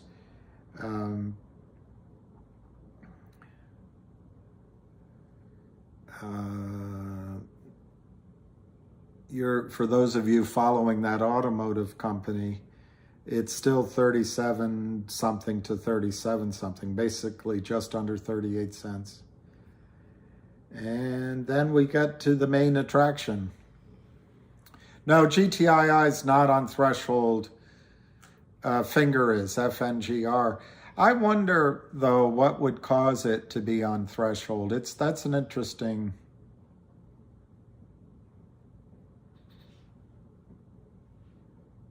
That's interesting. Apparently, it's scarce to borrow, so maybe it is. Vancy Ham said they can't afford to cover. Well, either stock, but let's just use our champion, GTII. It went up to sort of 878, then 56, 56, 56, and then 4, but it got down. I forget that nightmare the other day. Did it get under 2? Because there was a gap down around 185. I can't remember, but it got down. Did they cover anything? No. They continued to have a net failed to deliver number on FINRA's own data that was pretty impressive. So they can afford to cover. That's what Ham is saying.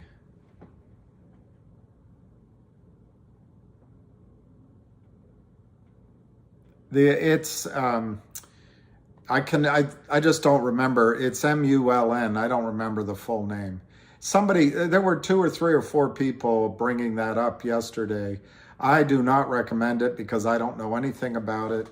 And but it's up quite a bit. It's up to 38 cents from something. But I'm not recommending it one way or the other. That's it. Mullen Automotive. Ruby. So who cover if they don't have the money to cover? Well, Vancy, as Ham so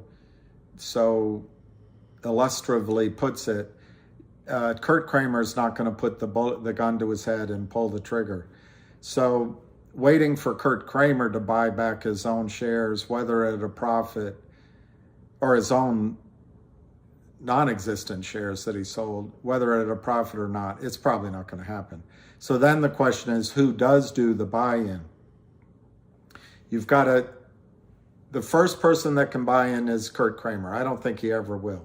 So then you've got to move your thought process to two tracks. On the one hand, there's a diamond ring. And on the other hand, anyway, on the one hand, with the warrants being exercised now, they're in the money, and a lot of people are exercising them. You could see a Fidelity or an Ameritrade or an E-Trade or a Schwab start to buy in shares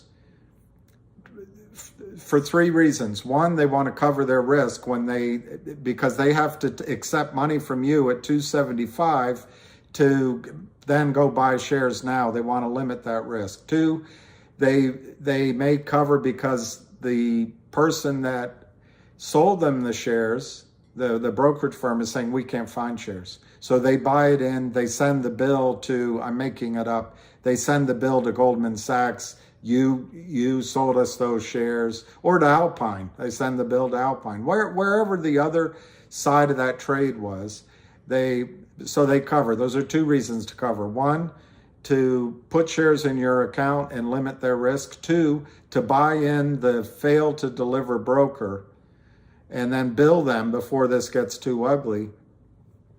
And I guess those are really the only 2 reasons.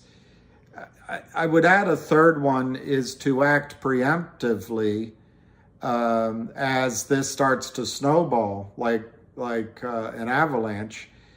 There may be 1 or 2 of those brokers that start buying in all the fails to deliver just to be the first one to do it, because likely the first one that does it is going to clean their books and there's going to be no issues. The last 1 or 2, they're going to have to go to DTCC, and it's going to be, it's going to be a process. All right, so that's one track, is that a bunch of the brokerage houses that have fake shares, IOUs in your accounts, and also have IOU warrants, might start buying in now.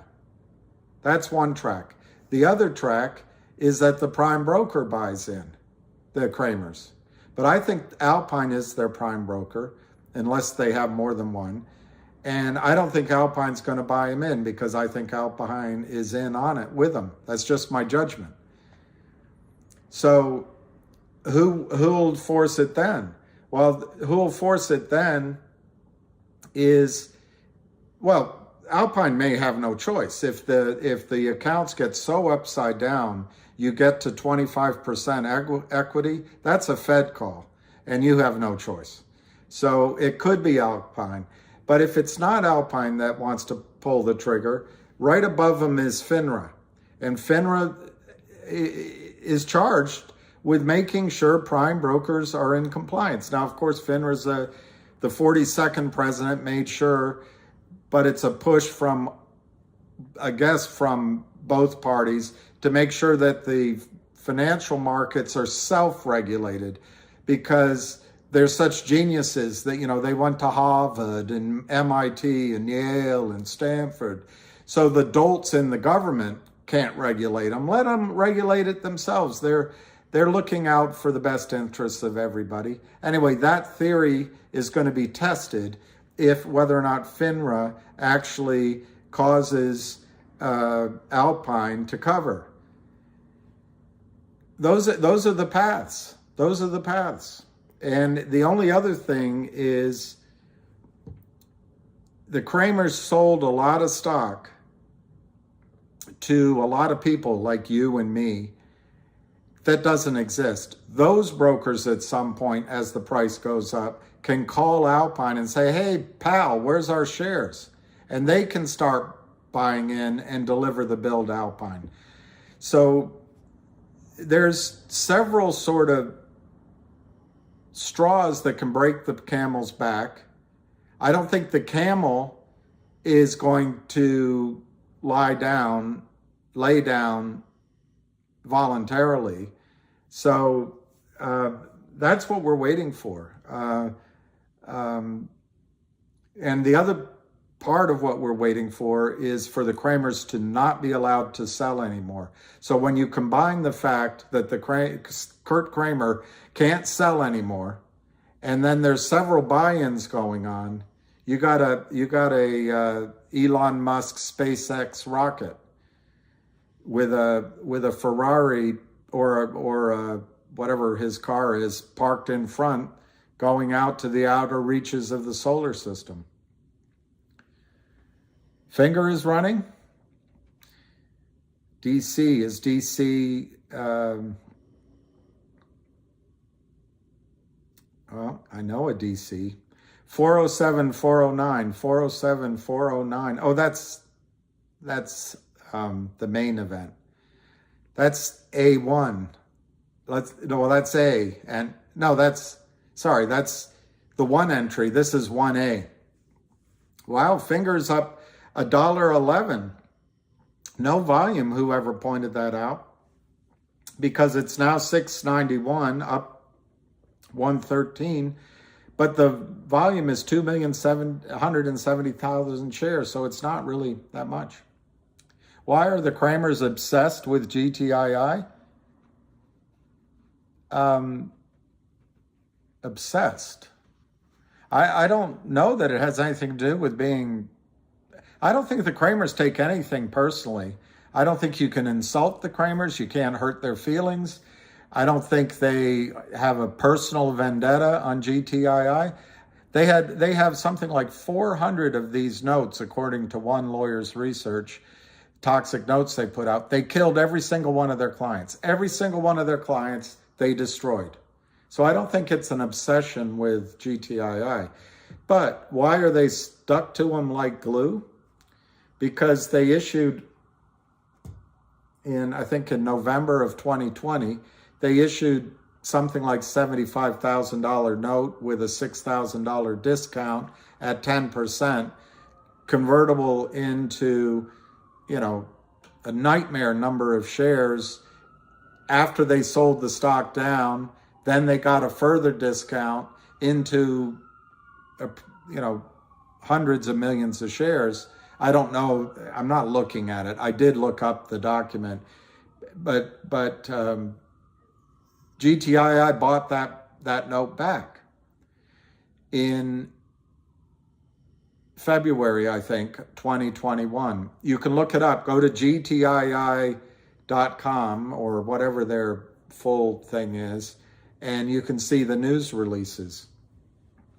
So when it was bought back at a 25% premium to par, Kurt Kramer made a little bit of money, barely pays his legal bill for one day. So how does he live like all this? Well, because in my judgment, he started selling the shares of GTII before November 2020. He kept selling during November, December, January, and February. And then Reichman bought it back. Well, if you're a young, cocky, know-it-all guy, you figure, hey, they never caught me before. This is just some retail people in there. I'm going to keep selling. Rather than admit defeat and buy back, which is what they should have done, they kept selling. And it just got worse and worse and worse and worse and worse. And they still think that they can sell their way out of this because the SEC will only slap them on the wrist. All of the times they've done it with other companies in the past, almost all the times, they've never had to pay taxes. So mentally, they know we have a little bit of money we would have paid taxes with. We can just pay the SEC a hand slap. They know from experience, probably 400 times, that to outlast retail enthusiasm, all you have to do is sell. Sell, sell, sell, sell, sell. Sell when the news is good, sell when it's bad, sell when there's an influx of buying. Just sell and keep selling and keep selling and keep selling. And eventually the stock goes to zombie land and there's no closing transaction. We walk away winners. It's always worked before. So I don't know if that's an obsession, but they want to prove that their hammer, every problem is a nail, and their hammer can pound that nail. I think they've badly misjudged this. There's ham, number one. Number two, the company is fighting them. And number three, the company is not a zombie. It's not going to zero. It has huge fundamental news in 1-800-law firm. It has huge fundamental news potentially in what they were trying to work a year or over a year ago in Trento mines. That may never happen. But if it came in, that's huge news. They have huge news in that the warrants are being exercised, and the warrants are giving the company cash so the company doesn't have to go take a toxic loan from one of these criminals. It's huge because the company's offering new warrants to all the shareholders here. At some point, they announced that. And it's huge because they plan on doing a crypto dividend, which they announced, and they've tried twice. I assume they'll maybe the third time's the charm. And it's huge because nobody knows the exact number. And you wonder in a world where airlines keep track of billions of miles traveled, where you can use your Venmo for $600 or more, and the IRS knows about it, where you can buy 10 tickets to whoever's the popular musical group now, or the Rolling Stones, on StubHub, and you instantaneously can print out a barcode. How in this massively computerized world can't the real shorts and the fake shorts be known? And the reason is it's opaque because they want to make money taking advantage of you. But anyway, that's my answer. The Kramers are trapped. They believe the more they sell, that they'll be able to win their way out of this. There's no way out of this, as Ham says, except up. It's a long-winded answer, but that's my answer to your question. Why are the Kramers obsessed with GTII? 707, is that an airplane, or is that our entry A1?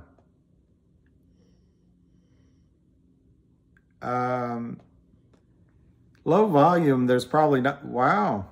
It is almost, oh, it went to 707, wow. 713, wow. I see 698 right now, but I see that it went to 707. That's awesome. Well, I don't know what AA's popcorn strategy was. And I mean, you guys can assess the risk. What if Kurt Kramer called up Reiki and said, you know what, we'll give you $1 billion if you issue, I don't know, 100 million shares? Do you think it starts to get there? I never worked at Goldman Sachs, but I had a couple of friends that did. And one of them told me, he was British, don't you know? He said, everything comes down to price. And of course, that thought had never occurred to me before, because I'm always stuck in the world of what's right and wrong and what's fair. He says everything has a price. So there's a price. The Marine, I like the cut of his jib. The only way to really hurt Kurt Kramer is take his money. Anything else is just a mental exercise to him. He loves the legal battle. He loves winning the argument.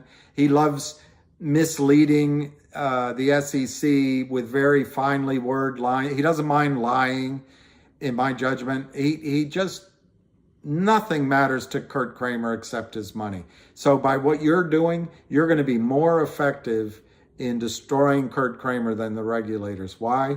Because he's going to be like Steve Martin at the end of the Jerk.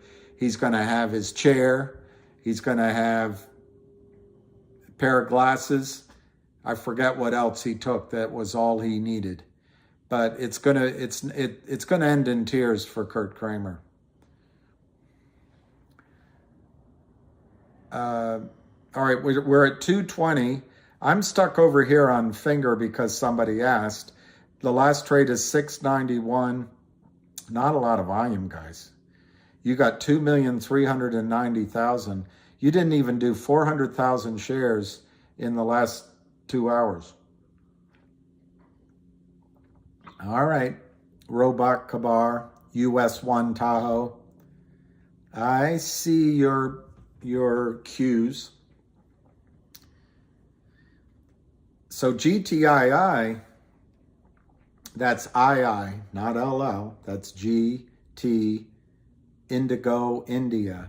GTII, Global Tech Industries Group, Inc., is trading at 418. And it's been as high as 424. It's 1,400,000. So there's not a lot of volume there either. And whoever's buying this is doing it brilliantly. He or she is not letting it run up. There's nothing Kurt Kramer can do. And it's brilliant.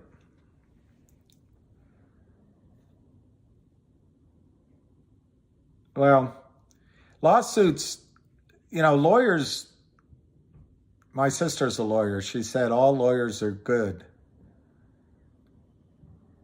6 feet under. But lawyers are good for cleaning this mess up. But you're not going to make any money on it. They'll have a class action lawsuit, or the company will hire them, and they'll win. It'll settle. It may never even go to discovery. And the settlement will seem to the lawyer to be massive, and the lawyer will take 40% of it. And the company will put out a press release about victory, and there will be a slap on the wrist settlement to whomever, Kurt Kramer, and Kramer can go on with his activities. It's not the way to hurt Kurt Kramer. The way to hurt Kramer is take his money. We're at 424 on GTII. 424, 422, 424, 302,000, 200 by 2,000, 422, 424, 1,410,000 shares traded. 424 is the last trade, still up 4.69%. It's 223. This is what's happening with no volume. 422, 423, last trade 423, bid 422, 200 by 2,200. 420 last trade, 413 now bid at for 6,900. It could be there's a buyer in FNGR as well, but we've got 416 by 424 on GTII. This certainly looks like a professional buyer. 4,300, 2,200, 416 to 424. Last trade 424. Only block trades.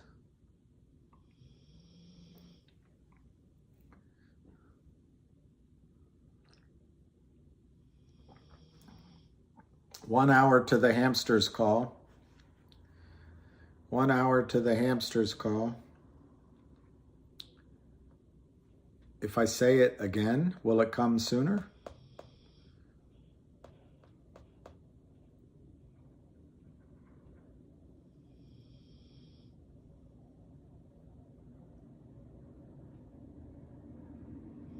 Wow, Lynn, according to Dirty Mayo, it's a question though, so I'm not sure. Lind Partners might be on Madison Avenue. Madison Avenue, claim to fame.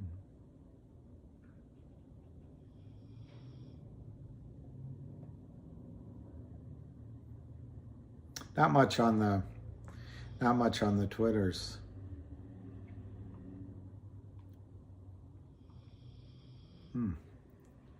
That's not exactly what I was looking for.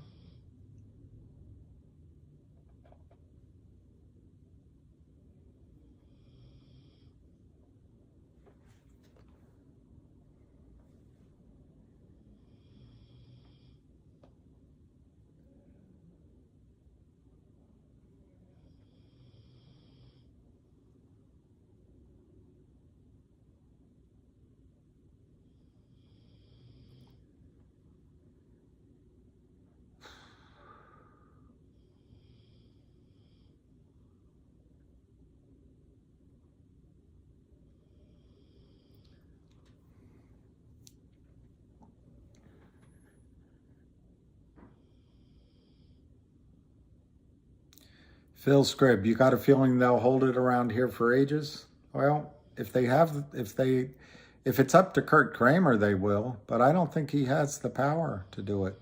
But I guess that's the battle. Righteous Brothers song.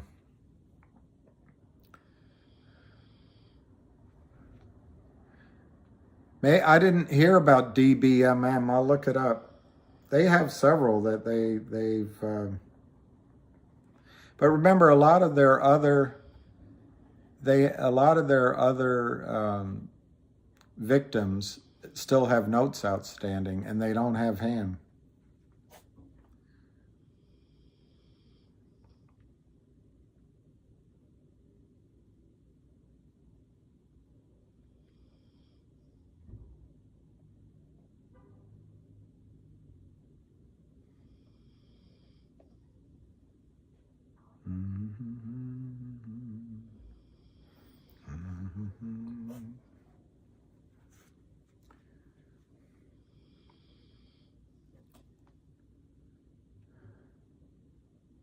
Wow, that worked, just batteries. And now my house is warm.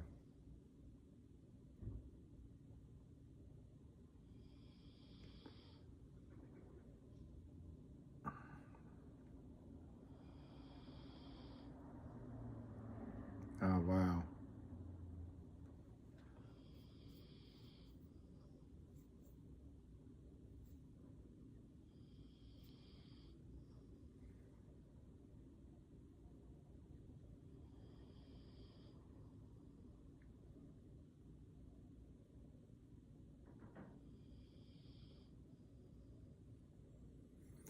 I don't know when they do it. Homer Simpson. Oh, cool. No, he's over on the couch, and he's quite content. Quite content. He's 60, 70 pound dog. I don't know, 60 some pound dog. So when he starts to snoring, you starts to noticing. Okay, GTII is 421, 422, 1,450,000. Yes, my dog is snoring, and GTII is starting to show some volume in my judgment. 420, 421, 420, 421, 415. Oh. All right, let's go see 1A. What's going on with 1A? That is up $1.02 at 680, 677, 686. Likewise, the volume is starting to pick up a little bit, 2,580,000 shares. And we can check APE for all of you guys still wondering. It is 228, so it's up. So whatever that means. I have no idea what it means. All right, let's go to GTII. 419, 422, last trade 422, 1,450,000. Yes, it is good luck. He's not worried.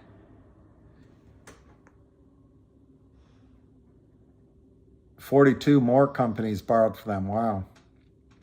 It's just they're like a wrecking ball. A lot of it's because these companies don't have access to capital. The brokerage firms don't get involved. Investment banks won't do quote unquote smaller deals. So you have to be sort of a chosen one. And that's why we have so much money going into the tech industries and software instead of infrastructure and things that really matter. The ALF mug. All right, I'll bring out the ALF mug.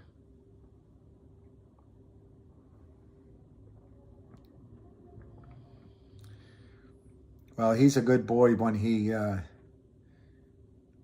hops up in bed to sleep. He does a little circling around, then he falls hard against you, and he doesn't move again. I don't know about Kaba. Sava? I don't know about Kaba. 422. 416 to 422. Oh, I wanted to show you guys. Oh, well, it can wait till tomorrow because I forgot to bring it upstairs. I don't know how the Kramers are standing, JR 392. I absolutely do not know how they're standing. They could be, like the coyote when he runs off the cliff with the Roadrunner and he's in the middle of the air. Maybe they're there right now. 420. For some reason, my screen keeps going black. Normally it stays open. 416, 420, 416, 420, 418. 1,460,000 shares.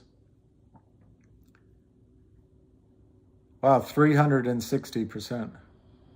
Jay Perez, what point will it be smart to pull out of this play? Jay Perez, I think that answer is different for each person. For you, it might be smart to get out now because it might be causing anxiety. You might have doubled your money.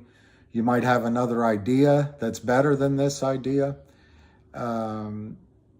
Or it might be smart for you to get out, if it goes to 10 or 15, just take all your money out, and that's a huge, whatever, triple of your money, and then go into something else.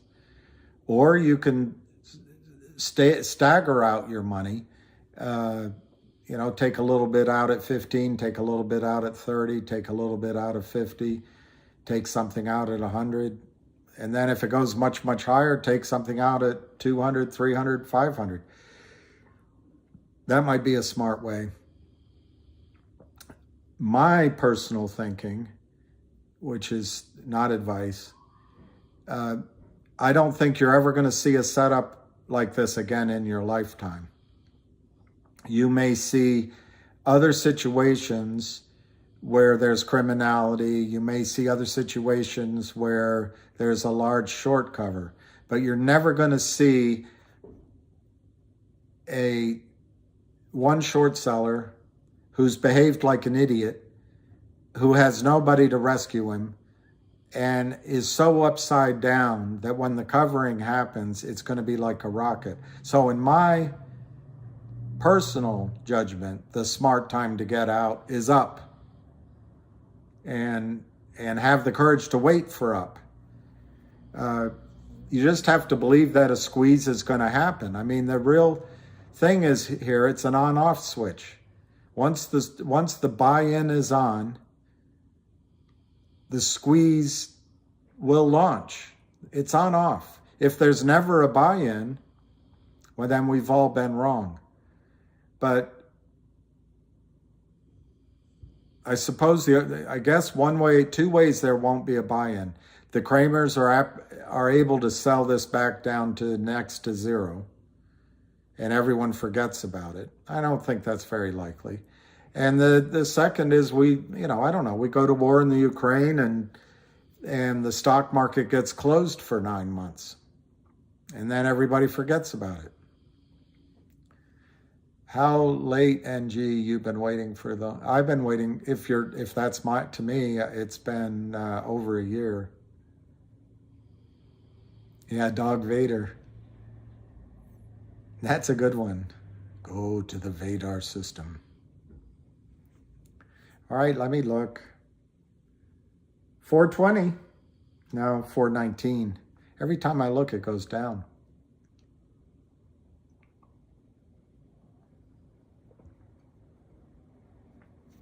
I like that Luna's Revenge. That's a good point, Joel. That's actually a very good point, Joel.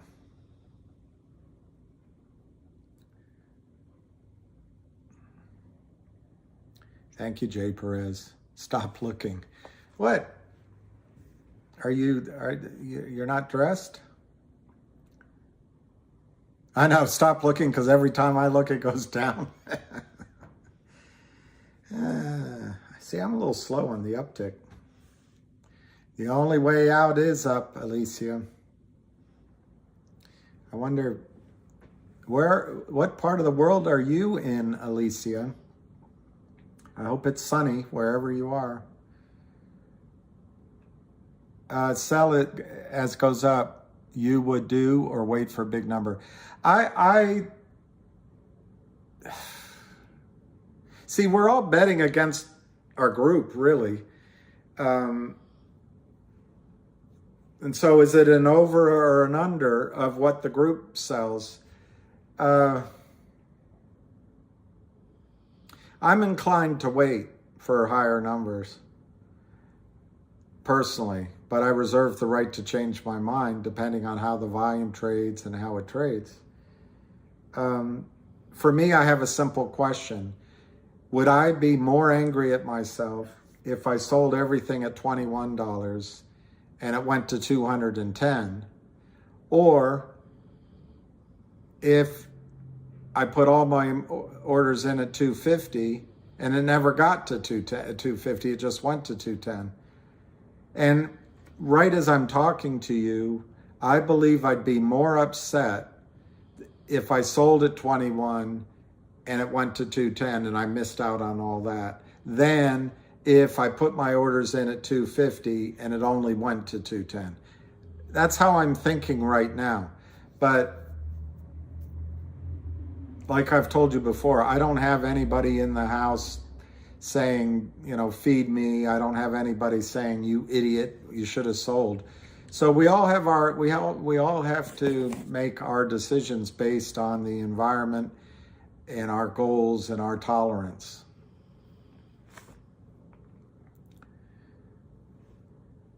They won't let you do a market, so I won't spend a lot of time on that, Vancy. But if you put in a limit order, whether it's a day order or a long-term order, and the stock trades through your price, that means the bid has to at least go to your price and trade a lot of volume. Better would be if the bid goes through your price. You have an argument that you should have been filled. You have a limit. It was $1,500. The stock went to $1,600. How come you didn't get filled? If you put a market order in, they might fill you at $1,300, and you say, wait a minute, it was trading $1,500 to $1,550. Oh no, sir. When we got the order, it was $1,250 to $1,300. You're lucky you got $1,300. So market is a really it's a way to open yourself up to abuse. Buy-in, when the buy-in comes, I mean, obviously, Jordan, your question doesn't say it, but it implies whether or not it's just from one brokerage house or many. But in each individual brokerage house, the buy-in goes in an error account. And that error account might be at the office level, it might be at the regional level, but it's in an error account. And the decision to buy is made by the compliance officer or the operations manager, unless for some reason they've moved the decision higher up the chain. But to answer the question, they cover the error and they don't care what the price is. They don't play around, because if they can buy it at $1,000 and it costs them a lot of money, it's better off than if they had to buy it at $10,000 a share. And so the answer is, when it gets in the error account, when it's a buy-in, it's bought all at once. Where is Alicia? She's in Philadelphia. GTII 430. That's a good, I missed it, but I liked the numbers that I saw. See, it was 430 when I looked, and now it's 428. My Ramona. You're in Arizona? Arizona. Are you near Clarkdale, Arizona? Hey, reader. We're 430 bid, 430 bid, 430 bid. Yep, 1.56 million. You are near Clarkdale. All right, I might be going to Clarkdale. There's a large slag pile there. Oh, Scottsdale. I don't know where Scottsdale is. That's near Phoenix, I think. My godmother lives in Phoenix, and my cousins live in Phoenix. And we raised money for a company based in Phoenix, and I was on the board. Well, our company was on the board, but I attended all the board meetings. I can't remember if my name was actually on it. Anyway, I went to, stayed at the Ritz in Arizona 4 times a year for several years in Phoenix. It's pretty neat. 432, 434, 432, 434. Last trade 434. 1,570,000. I don't know, Vancy. My guess it's all computerized now. You can see the color of my hair. Back in my time, we had Quotrons, and then we slowly went up the scale. Bloomberg was brand new at Merrill Lynch, and it was old clunky screens. So in my time, It was done by human beings, but they just put in a market order. The guy would take a puff on his cigarette. Bill, I got to buy it in. He'd write it, roll it, put it in the pneumatic tomb, off, and the sell happened. For me, it was a sellout. Now I'd assume it's computerized, but the computers aren't smart enough to settle trades. 438, 440, 439, 442, 443, 440, 441, no volume. 441, 443, 442, 443, 442, 443, 2800 at 440, 3500 at 442, 350 at 445, 600 by 350, 1,590,000 shares, no volume. Yeah, Quotron and Bloomberg, it's happening. You were there when it happened. I have no idea, Vancy, if no volume means wash trade. Probably not.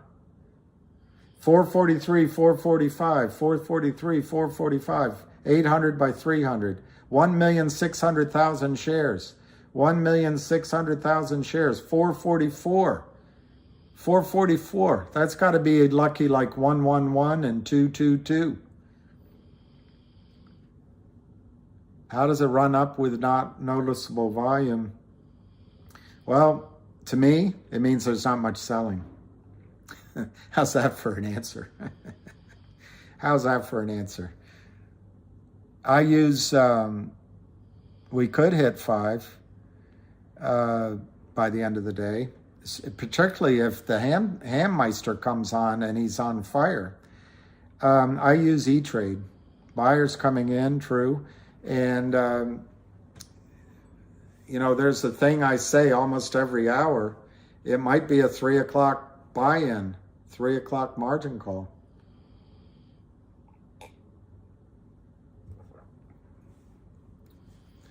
Breakout price, I wrote down Avid Trader's prices from last week, and I assume that his numbers have changed.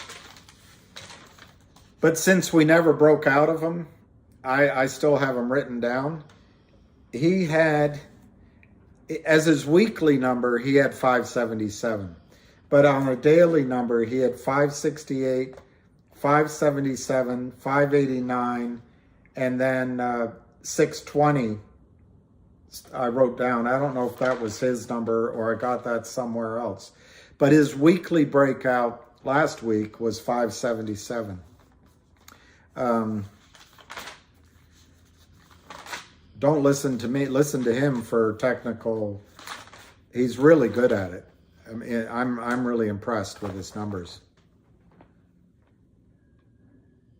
Could be Eric Archer, exactly. They could be processing it now. Maybe the market makers held buy orders while they tried to drive down the price. I don't know. I mean, it's not logical because, as Ham says, a real short would like the price to go higher, sell it from higher numbers back down. But it's one of the signals that the Kurt Kramer is broke. In my opinion, it'll be over when he tells his wife that he lost everything. You tell me when that happens, that's when it's over. 439, 438, 440. 439, 438, 440, 438, 440. They got 3,000 for sale at 440. They got 4,200 to buy at 438. 3,800 to buy at 438. 4,300 to buy at 438. 800 to buy at 438. The volume is 1,630,000. Last trade 442. 439 to 433. High on the day 445. That's a lot of fumsig.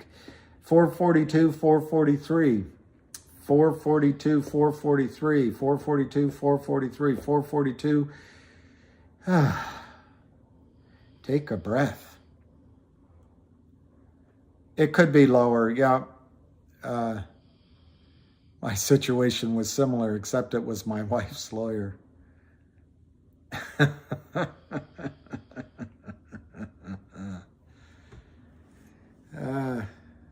You know what Groucho Marx said? He said the cause of most divorces is marriage. 444, that's got to be a lucky number, 444. 439 to 444, 439 to 444. That's it, Matt E. It's about them folding, but I don't think they're going to fold voluntarily. That's the only opinion I have there, but you're absolutely right. 439, 440, 439, 440. More they sell, the more trouble. You like my system? 5 at 10, 5 at 20, 5 at 30. I love it. I love that system. And on your last bit, you'll be able to sell on the way down higher than anything else you sold, I think. I love your system. You should patent it. Put it out on a playing card and sell it. You could sell it to 759 people right now. Charge them each $5 and you're rich. Finger 7-Eleven? That's a store, you know. I got to check because you might be pulling my leg. You might be pulling my leg. Yeah, went to 713. Last trade 707.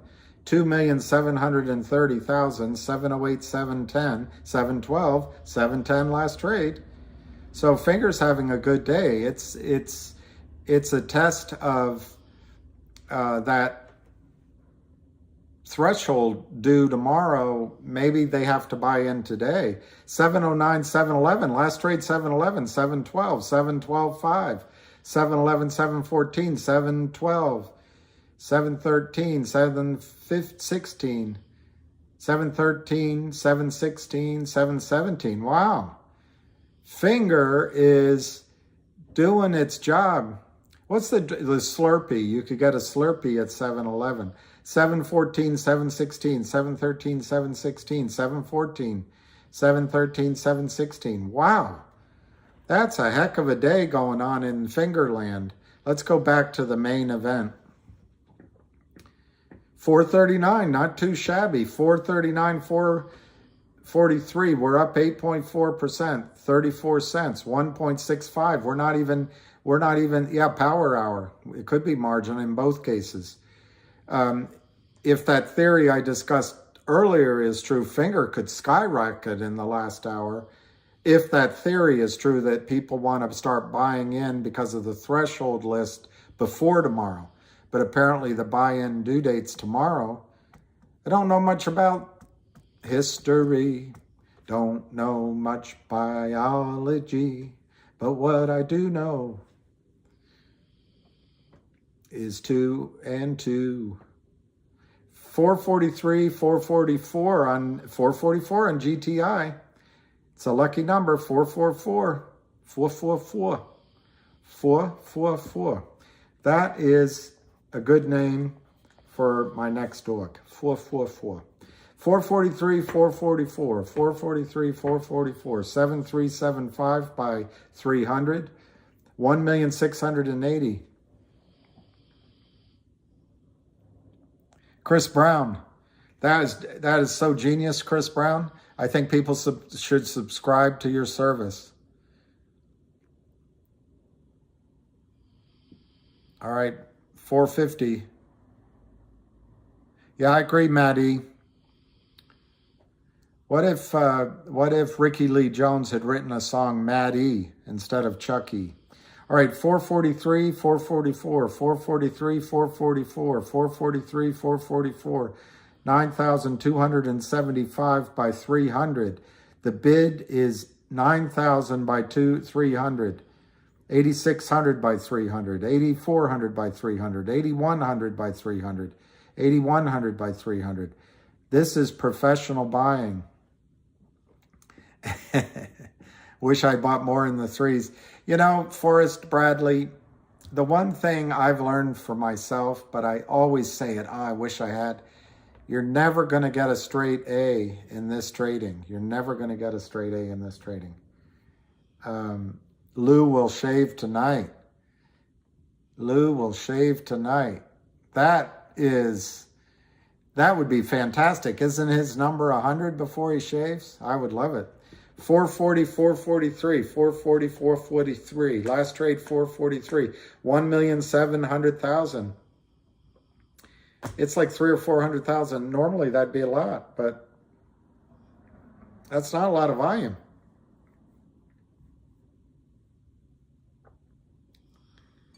Next dog named after my BITCH of an X. 441, 444, 441, 444. Do you know why men give up half of all they own in divorce? 442, 444, 442, 444, 442, 444.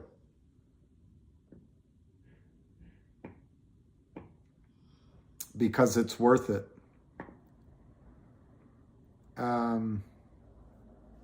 Yeah, you got to check out your jokes before. At least I got lucky.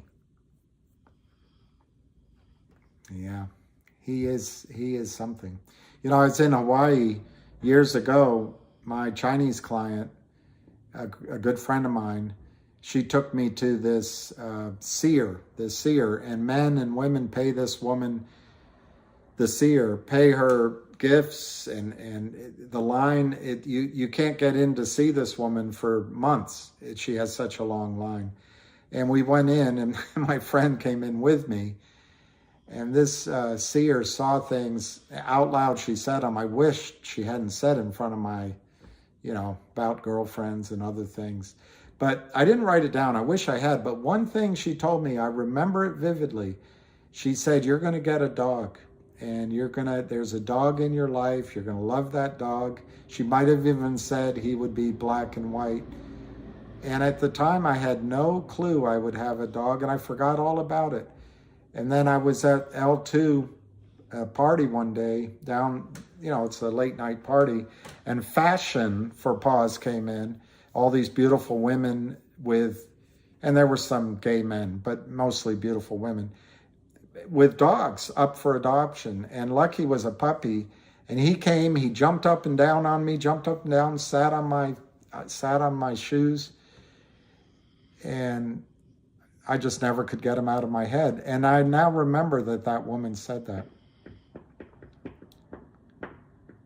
Well, the wife probably has to do all the cleaning. 440 to 443, 440 to 443. I'm not trying to be sexist, but that might be a reason why she doesn't want a dog. But I tell you, a good dog makes a family better, I think. 440, 443. And I used to, when we were younger, my mother had small dogs, so I was inclined toward that. But I think bigger dogs are amazing for some reason. They're all great. I've never met a bad dog in my life, ever. Anyway, 440 to 444, 440 to 444, 443, 440, 444. Boring. Let's go over to finger. 715.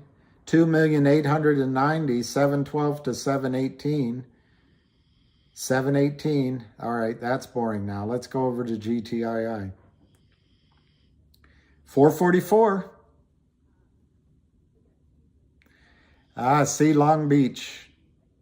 Yeah, exactly, Joel. That is a real risk, and it's one of the reasons I didn't trade GTII is I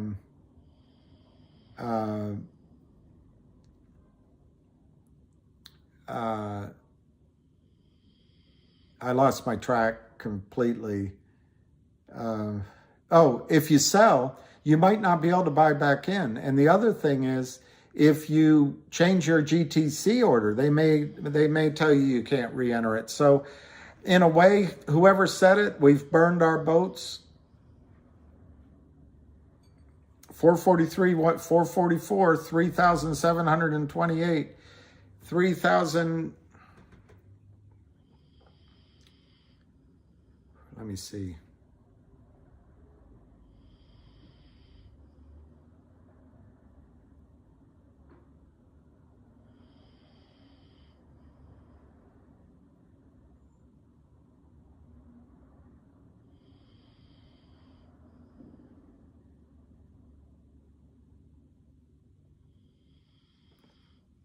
Okay.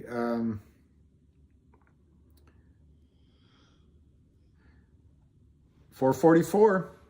It's luck. Yeah, finger might be a rocket. And wow, 732. It's up $1.56.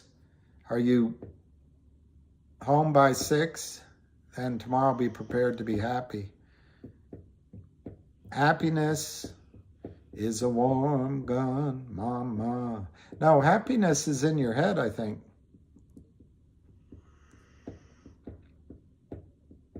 Wow, Sam S.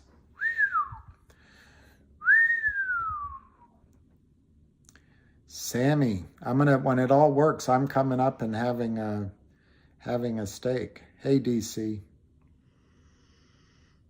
I'm getting them Rocky Lau. I'm getting them from E-Trade. And I don't pay for it. So if I did pay, maybe I could get L2, but I don't really care about L2. 730, 731 on Finger Hut. 724, 728 on GT Indigo India, GTII, 444. It's got to be lucky. Got to be lucky. Got to be lucky. 441 to 444. 441 to 444. 441 to 444. It means big change is coming in your life. Wow.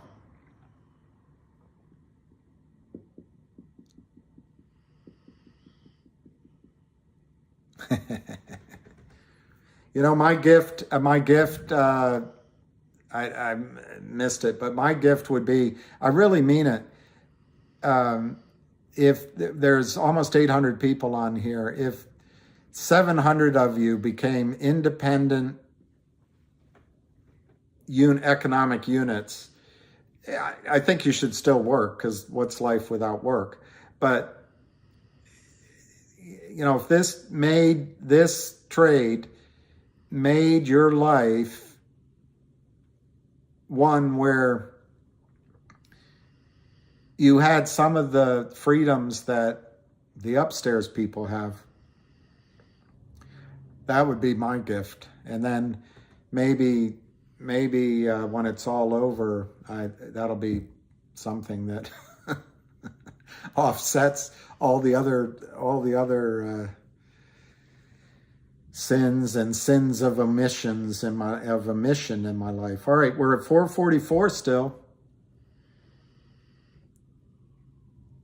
Wow, 444. Where is Michigan? That's amazing that we're hanging here at 444. This means that there's going to be big changes in all of our lives. The ask size is 200 because they only need to show, my guess is it's 2 market makers. They only need to show 100 shares. They don't want to be grabbed for more than that. Kurt Kramer doesn't want to sell more, really. He can't afford it. He wants you to sell, and he wants you to get all nervous and sell on the way up too. Yeah, exactly, Jeff. It would be really great. There's this guy, Graham Hancock, and he writes a lot of things, but he wrote one book about consciousness, and he talks about consciousness. And then I've listened to some other blogs about it, and I haven't really studied it a lot. But what's interesting is the idea, and maybe because of internet, maybe because of things like this, that in generations and in human experience, there's group consciousness that suddenly, the penny drops. or the light turns on, and all of a sudden things are different. And maybe this would be great if this changed, not only changed lives, but if it changed how the markets were run, and possibly brought us all together. Did you hear the space call with Lou and Hugh Jazol? No. Was it today?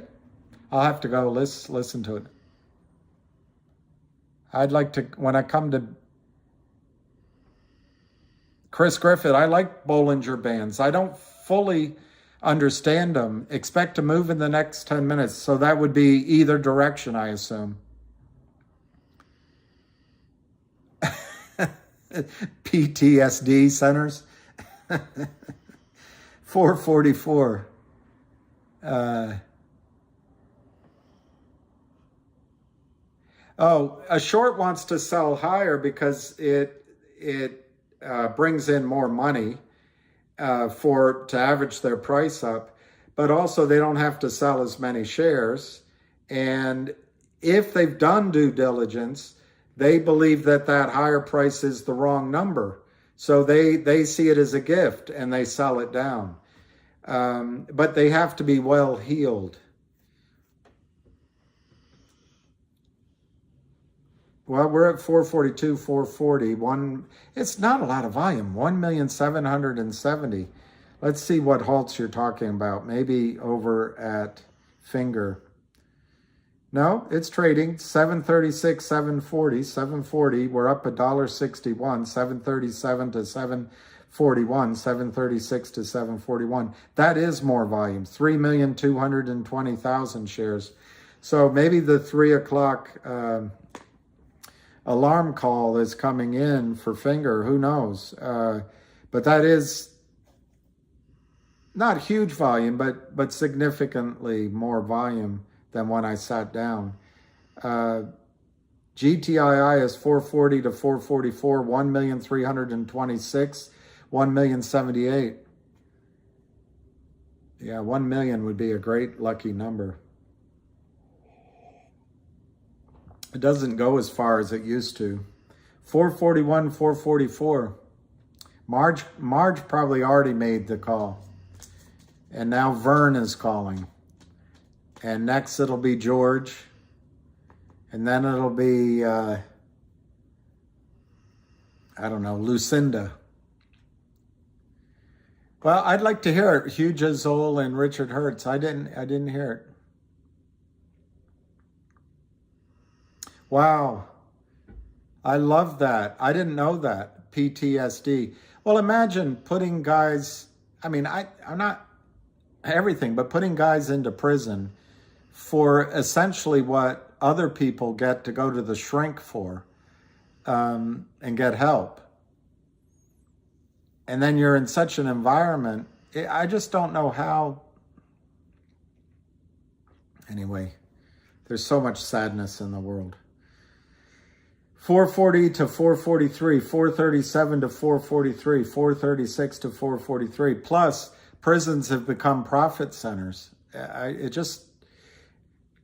And everywhere around every courthouse is a profit center. I don't know. 438 to 443, 438 to 443, 438 to 433. Who is Anita? What is it that Bart calls out? I need a... Anyway. Anita, it's over. There's not much that's left now to say. 732, 735, 738, 730, 738, 730, 738. Last trade 730. That's 3,320,000. That is 1A. Let's go back to 1. 1 is 441, 438, 443, 441, 1,790,000 shares. So we really haven't seen volume today. That's it. A man, I need a man to hug and kiss. That's Bart Simpson. Damn. 440 to 431, 441 to 444, 442 to 444. I know, Amanda, hug and kiss. That joke never gets old. I like that, Vinny G. 500, 1,000, 1,500. That sounds like a plan, Stan. We can call that the Vinny G plan. We can call that the Vinny G victory. Beach Guy Avid made a good point. It is worth the wait, and I'm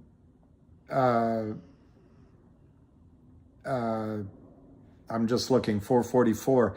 And some of us have had to wait longer, but I agree with Avid. And Avid has been following this a lot longer than just the videos he did. And that's one thing I respect about him. He did a lot of analysis, a lot of, he's probably a guy, when you go on a trip, he has everything planned out in advance, and where you're going to stay and when dinner is, and what flights you're going to get, and backup plans. I'm the kind of guy that hops on the flight and we'll sort it when we get there. 450 last trade, 450 last trade, 450 last trade, 446, 450, 447, 450, 455. Can I hear 460, 453, 455, 455 last trade, 1,850,000. Could it be a buy-in? 453, 456, 453, 5, 453, 455, 453, 453, 453. It's getting boring saying that number. 454, 452 to 455, 450. This is 15,55 to 15,55. 453 to 455, 186, 1,860,000. Just ask your friend how to say $4.55 in German. You'll never stop laughing. The rest of your life, you'll never be able to stop laughing. And then imagine how they do business with each other. 55. And I'm saying that quite respectfully. Quite respectfully. 455 to 457, 455 to 457, 455 to 457. Just in case there's a German out there that doesn't have a good sense of humor, or if you do have a good sense of humor and you don't think mine is good, either scenario. 457, 458, 457, 458, 457, 458. Can we see 460? There's no volume, guys. I think there's no volume.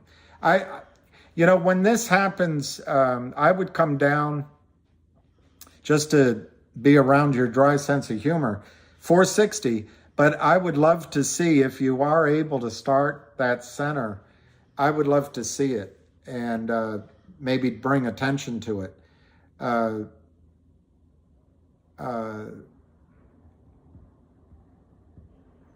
I don't want to get all political, but the role in society, particularly for younger men, is in flux. I think we can agree with that. But imagine what the role is for men that have had the misfortune of not having enough money or lawyers to avoid prison, and then they come out of prison. What's the role? And all right, 468, 471. Anyway, I'll leave it at that. It's too risky a topic. 468, 471, 471 high, 463, 468, 463, 467, 1,910,000 shares. We're going to hit 2 million shares in 3 minutes.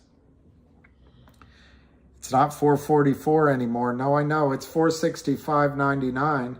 463, 465, 1,920,000. High in the day is 471, and it's no volume, guys. This doesn't even begin. This doesn't even begin to let you see what happens in a buy-in. This is all prelude prelude to a kill. Diego.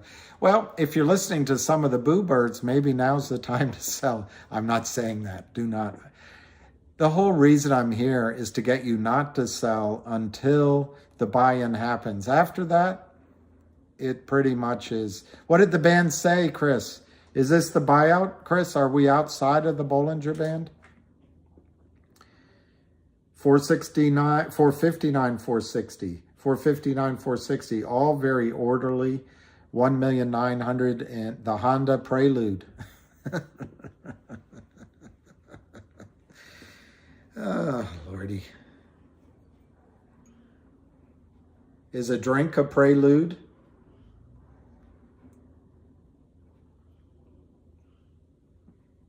Lioness, they are,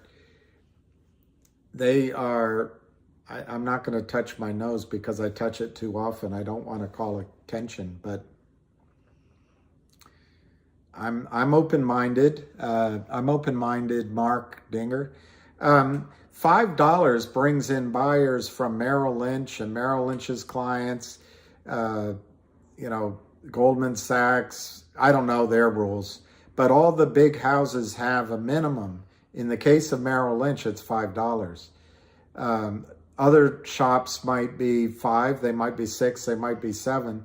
And then you have your institutional buyers who are limited by their contracts with their investors to, maybe 5, maybe 6, maybe $10. So bloody hell, they are worried about 5. The other thing is, on the retail side coming down, $5 pretty much was the number where your margin requirement, the equity in your account, jumped from whatever, 50% to 100%. And if it's that way, although I think Alpine is supine, $5 might cause them real margin trouble. So yeah, they don't want that. But I don't see, I think it could go through 5 today.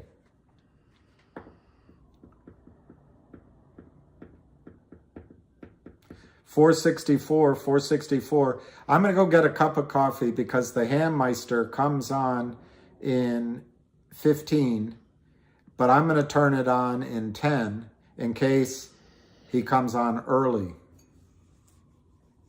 Well, Schwab and Fidelity and the onlines don't have those same rules. Zaza. Are you near the Zaza Hotel?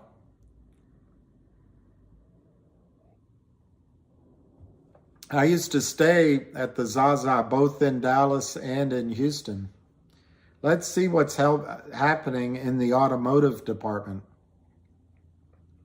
Yeah, it's down. Well, it's slightly up on the day, but it's down big league from the high. All right, I'm going to go get a hot cup of coffee.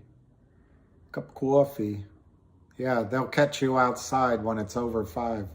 Yeah, Abdul Fattah Abdullah. Yep, the Zaza Hotel. 7:30 to 7:35 on entry A1. Let's go to 1A. Let's go to gate 1. It's 464 to 465. We're still not over 2 million. We're going to hit the Zaza in the Zaza. All right. The GTII is 465. Cash me outside. All right, I'm going to be right back with some hot coffee because I drink it without cream or sugar. I pretty much drink any coffee. This is Nescafe, though, if you're really wondering.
right.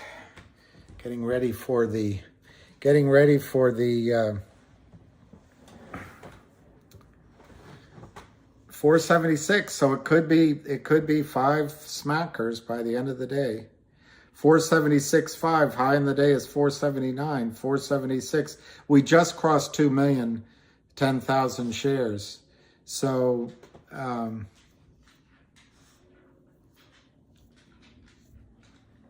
don't know what it means other than it's so orderly that there has to be a professional buyer. 477, 479, 477, 479, 2,000,001. It's 3:20, so in 5 minutes I'm gonna dial into the, so you'll miss my dulcet tones. 478.4, 478, 479. Could we hit 480? We did hit 480. We did just 482, 482, 482, 484, 482, 484, 800 by 300, 482, 484. Last trade 484, 483, 484, 483.7, 484 high in the day, 483, 484, 484 last trade. Still only 2,020,000 shares traded. It's 22,000 shares by 200, 10,000 shares by 1,200. 483, 484. It's now 2,060,000 shares traded. 480 to 482, 480 bid. 480 to 482, 480 bid. 480 to 482, 2,080,000 shares. To 478, 479. I'm deflated. Just kidding. 478, 479, 478, 479, 2,080,000. We were as high as 2,085,000. We're trying to break $5. Can it close above $5? 5 could happen today. 481 last trade. Let's just take a quick look at entry 1A. That is 754, 759. $101.78 up on the day, 31%. It's decent volume, 3,850,000. Let's go back to entry 1, 481, 483. The volume is 2,110,000. So we're picking up volume. We're up 19% on GTII, 482, 481, 483. AMC's ripping? Well, can't be in everything.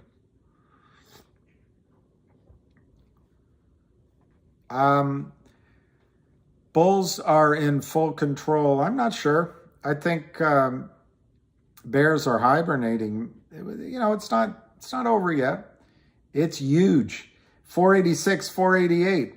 Can we go over $5 before the hamster comes online? We're at 486, 489. 490 last trade, 490. Hamster comes on in 8 minutes, 488, 489. Last trade, 490, 488.5. 2,140,000 shares. Do you think Kurt Kramer's having a good day? Hey, Steve Mertz, I agree with you. Here comes 5. All right, I'm going to quickly look at entry 1A because I'm seeing some interest. 757, 3,880,000.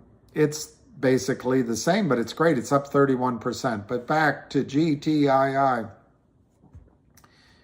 481 to 482, up 19%. 482, 481, 482.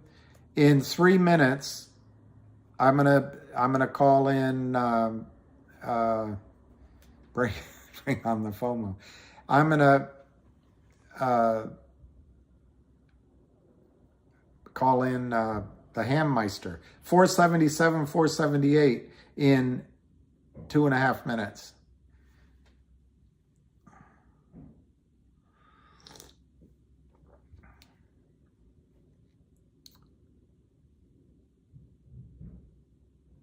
I know, Amar. It's amazing, Amar. It's amazing. 475, 481, 478, 479, 478, 482, 483. 484, 42 to 484, up 79 cents, 2,100,484, 42, 484, 482, 483, 484. Well, it slowed down, and all of a sudden I'm bored. You bought 10,000, Adam, Aaron? I know. Good for you, Amar. I hope you're able to buy whatever it is you want. 750 on Finger. So the high on the day is 769, but that's almost 4 million shares and 3,930,000. Last trade 750 exactly. And I'm going to go back to GTII. 483 by 484, 2,180,000. It's 325, so I'm going to start the dial-in process on the one and only ham. Welcome, and thank you for choosing freeconferencecall.com. You're happy. There's a chance if you sell, you'll miss the squeeze. There's a chance if you sell, you won't be allowed to buy back in. But having said that, you should do what you feel's right. I know if you want to cash out, cash out. I think the emotions, one of the pressures Kirk Kramer puts on you emotionally, one is, oh, I'm down. And when it gets back, you sell out. So one is, oh God, it's going lower. I better get out. The other is when you get back to even, you sell out because he's put so much emotional stress on you. I love this design I have up here. The newspaper. I feel like I'm back in college. But it. On the call, we get it 4 minutes, all right? Just stay there. There he is.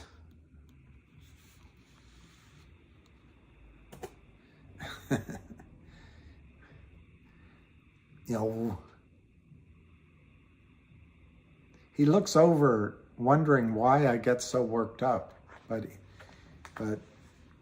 he's such a good boy. Does it have to stay at 5 for Merrill?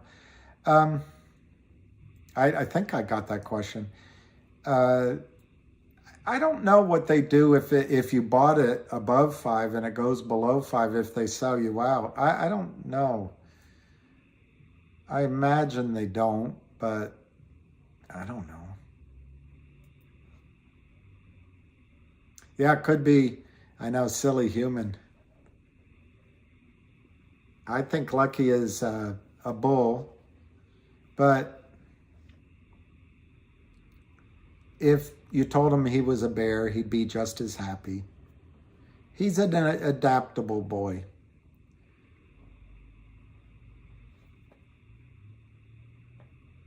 Is it 3 digits? I'd love 3 digits. Exactly, Sapphire's Virgo, largest planet, largest star in Virgo. I just don't know how to pronounce it. So Sapphire, large star. Sapphire Spica? I should look it up.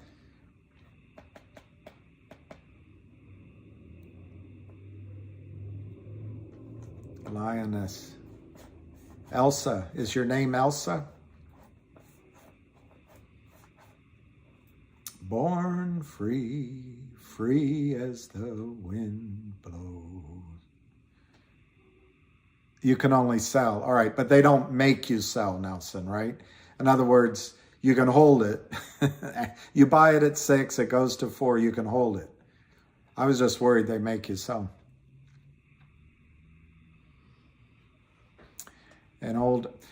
I never boated much, All but... right, everybody, I hope you signed in, ready to go. I was out most of the day, and I just got back, so I'm going to shoot from the hip. I missed the exciting run-ups and all the action. Again, you can't carry these naked shorts forever. Again, this is not to buy and sell. Again, it's got to remember to repeat that. This is for education about naked short selling fraud.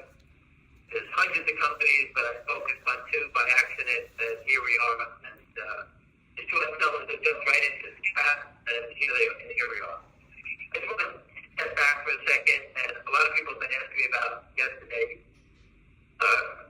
This is a fight that most people part of, and I appreciate anybody helping out. But if you don't stand up and fight here, you're wasting all your money in the equity market. You spend your money, everyone gets polluted. It's just a waste of time. I've seen them destroy company after company after. This is 23 years of watching this nonsense, and no one ever stood up for it. And people have tried.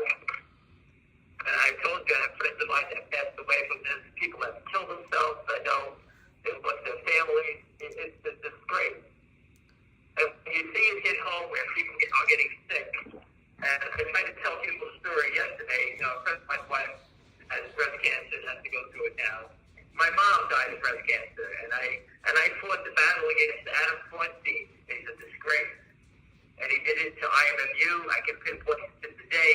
He wrote a fake story getting them kicked out of ASCO. He wanted them not to present their data on breast cancer. That was his story. He didn't want the world to know about it.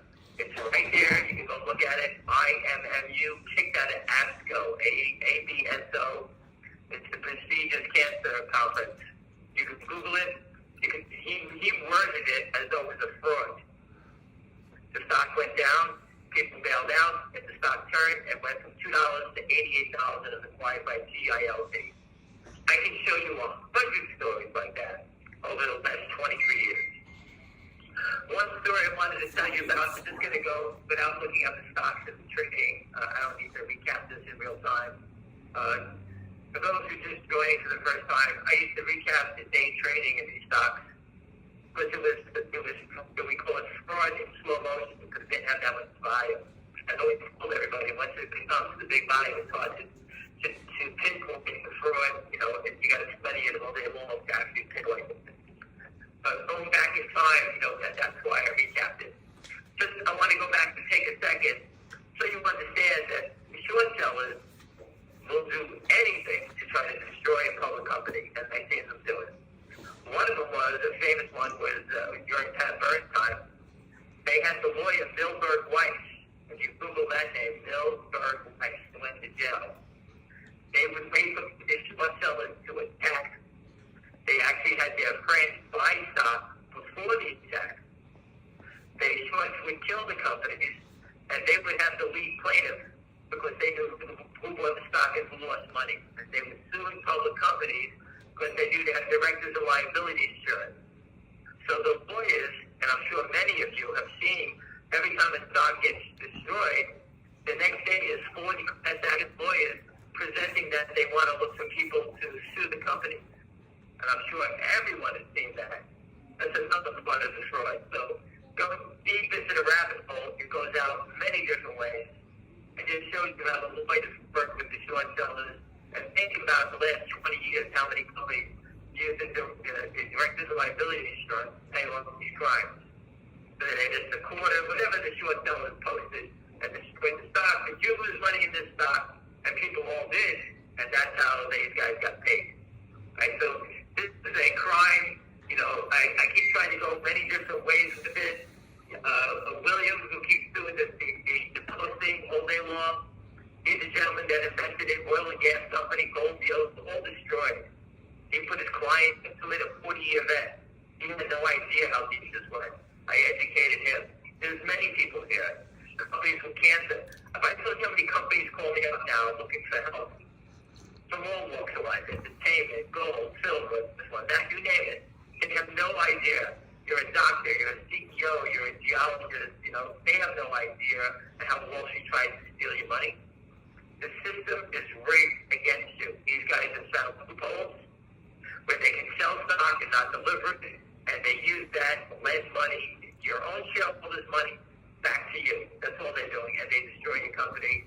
A famous one that I look at is Root, ROOT. It's actually now $7. A good friend of mine bought in the IPO, I think it was $23, $24, 100,000 shares. And the stock went from 24, they called me at 16. I gave them the data on the short selling. They couldn't believe it. They drove the stock to $1. The company reversed, was back up to 20. I forgot the number to reverse. And I told everyone they're just going to repeat this over again.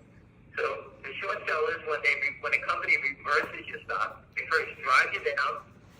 and the company has to reverse because they have to make NASDAQ qualifications. And instead of shorting the stock at $1, millions of shares, the companies are very nice and they reverse it, kill all the shareholders' holdings. Now your stock is 20 again, and they start shorting it at 20 again. And ROOT, I've been speaking about this. It went to 20, it's back to $7 again. So instead of selling the stock at $1, the company reversed it to 20, and the shorts began selling it again. Now they're getting $20 a share. And that leads me back to the GTII and the FNGR story. Why would anybody sell these shares down at the bottom? Let them lift up. The reason they do it is because there's no settlement. You can destroy companies. And once you get dragged underwater, you can't get out. That's how bad it is. You need big emotion. It's taken 100 million shares of buying to get it to go up to $7 or $8. 100 million. The short's 105 million. You had to dig through that. And besides the longs, selling out their shares and moving on. You had to dig through that. GTI, who knows how many millions we had to dig through to get the stock to go up. So remember, these guys are selling stock. Remember, a short seller, when he sells the stock at $4, the most he can make is $4. He has to stay short forever to make that $4. You don't know when it comes to go out of business. But where's the guys in GameStop? They were waiting for it to go out of business when $4 and turned around and it roasted them all. This is the same idea. These guys are selling shares they don't have. I don't understand the system, how they keep skirting around it. I posted a video, very nice, Bagley posted a video a long time ago, and he talks about Repco, and how Repco is moving all their liabilities onshore and offshore when the regulators came. And the one time they forgot to move it is when they got busted. Okay, they got busted because they didn't move the liability. It was a $10 billion liability, which was making short selling. Okay, I can only believe that the guys, the Kramers and their Alpine, their prime broker, are 100% hiding and moving this thing around as fast as they can. They all belong in jail. They're trying their best to stay out of jail. And you got to look at it this way. If you go into jail for a long time, you can't go to jail for twice as many times. If you go for life, what's the difference? These guys are going to cost the system billions of dollars. They're going to walk away from the crime, and the system is going to take a hit. On the LLC that they're naked shorting in, they probably have some foreign guy signed off on this thing. He's going to put his hands up and down. I don't know what was going on. That's eventually going to happen. And that's why the Kramers use the law firm of Gibson Dunn. For those who don't know, Gibson Dunn is one of the top law firms in the country, in the world. And Gibson Dunn was chasing our good shareholders around the GTI, threatening to sue them if you spoke badly about the Kramers. The Kramers' history is very easy to follow. Just go to Avid Trader. He posted his first video. It's all about the crime. All they do is short versus the dementia. That's all they do. They have nothing else. They don't even know when the New York Stock Exchange or what state it's in, I guess. That's how stupid these guys are. You sign a note, they shorting your stock, they go out having drinks. Charles Mayo goes out and buys white cars with his white fetish. That's all posted on Twitter. These guys like to brag about it. Go back to the Big Short, when the mortgage brokers is bragging, and the guy says they're telling us about the crime. He goes, no, they're bragging. That's what the Kramers do. They were bragging. And how do you know that? There's a picture of their son. He posted somewhere, someone had it on Twitter. He said, don't fuck with the Kramers, don't fuck with us. That's the mentality of the Kramers. Right? That's how much these guys had the system rigged to rob everybody. That they were so bold about it, they couldn't care less. Again, these guys don't know their ass to the elbow when it comes to trading stock. They do know how to navigate the system. Going back in time, where I forgot the guy's name. Oh, blank. Oh, geez. Give me a second. It'll come to my head. Blank. The guy from Martin Scarelli, back in time, went to jail for raising a drug price from $10 to $1,500, whatever that company was. Short squeezed the company. But he was naked shorting, and I put the story up there before. He sold 32 million shares of the stock, Oxygen, something like that. And Merrill Lynch asked him, did you borrow the shares? And he said yes. That was Merrill Lynch checking to see if that guy borrowed shares. He didn't sell 30 shares, 30,000, 30 million shares. And when he got busted and walked away from the trade, Merrill Lynch was playing stupid. Oh, he asked him if he had the shares. And I posted the story. It's unfortunate. It's a great story. And when he was going to jail, I reached out to every reporter covering it. And I said to them, why isn't anyone prosecuting him on selling 30 million shares of stock? Merrill Lynch let him do it. So obviously they were working together. Why doesn't anyone ask the guy that question? Not one reporter asked him. When he was in jail, I told him to ask him. I said to ask him who taught him how to do it. Who was the prime broker? Who allowed him to do this? I asked everybody. No one ever did a thing. The story is very easy to read. I'll post it up there again. One of the great stories I posted from UAL, United Airlines, back in 2003, I believe it was. The unions owned all the stock. The company was pushed into bankruptcy by short sellers, failed to deliver. The New York Stock Exchange, they were going to look into it. That was 2003. I'm still waiting. All right, so companies, they did it to Bear Stearns. They drove it to zero. They did it to Lehman's, Washington Mutual. How many other companies they tried? All right, the guy from Pershing Square tried to do it to Herbalife, called it a fraud. Carl Icahn stepped into the rescue. I think he had 30,000 people working for Herbalife. He turned it, squeezed it to over 100, and it lost the guy lost billions of dollars. No one ever said boo about it. Okay, that was Herbalife, HLF. I remember Taser. Taser came out. They were making tasers to help to support the police department. Instead of using a gun, they can use a taser. The short throat negative stories about that, trying to kill the company, they all got squeezed. Go back in time. The New York Times did a negative story on Elon Musk and Tesla. It was about $29. I forget what year it was. $29. They drove it to 23. Elon came out and defended his batteries. They said they were going to fire. Complete full story in the New York Times. Okay, so the shorts will do anything to try to win. So again, having the stock settlement system in their favor allows them to keep selling. With longs, everyone on this phone call, once you buy a stock, we all stand around like the Statue of Liberty and hoping and wishing and hoping it works. The short is hitting a sell button. Remember, public companies have lawyers, have to file, call the SEC to do things, auditors, all that nonsense. A short seller just hits the sell button, and he can change the mentality of an investor in a second in the sell button. So if a report is on the phone and you buy a stock at $5 and all of a sudden it's $4, you sit there scratching your head, how did I lose $1 already on the company having good news? What happened here?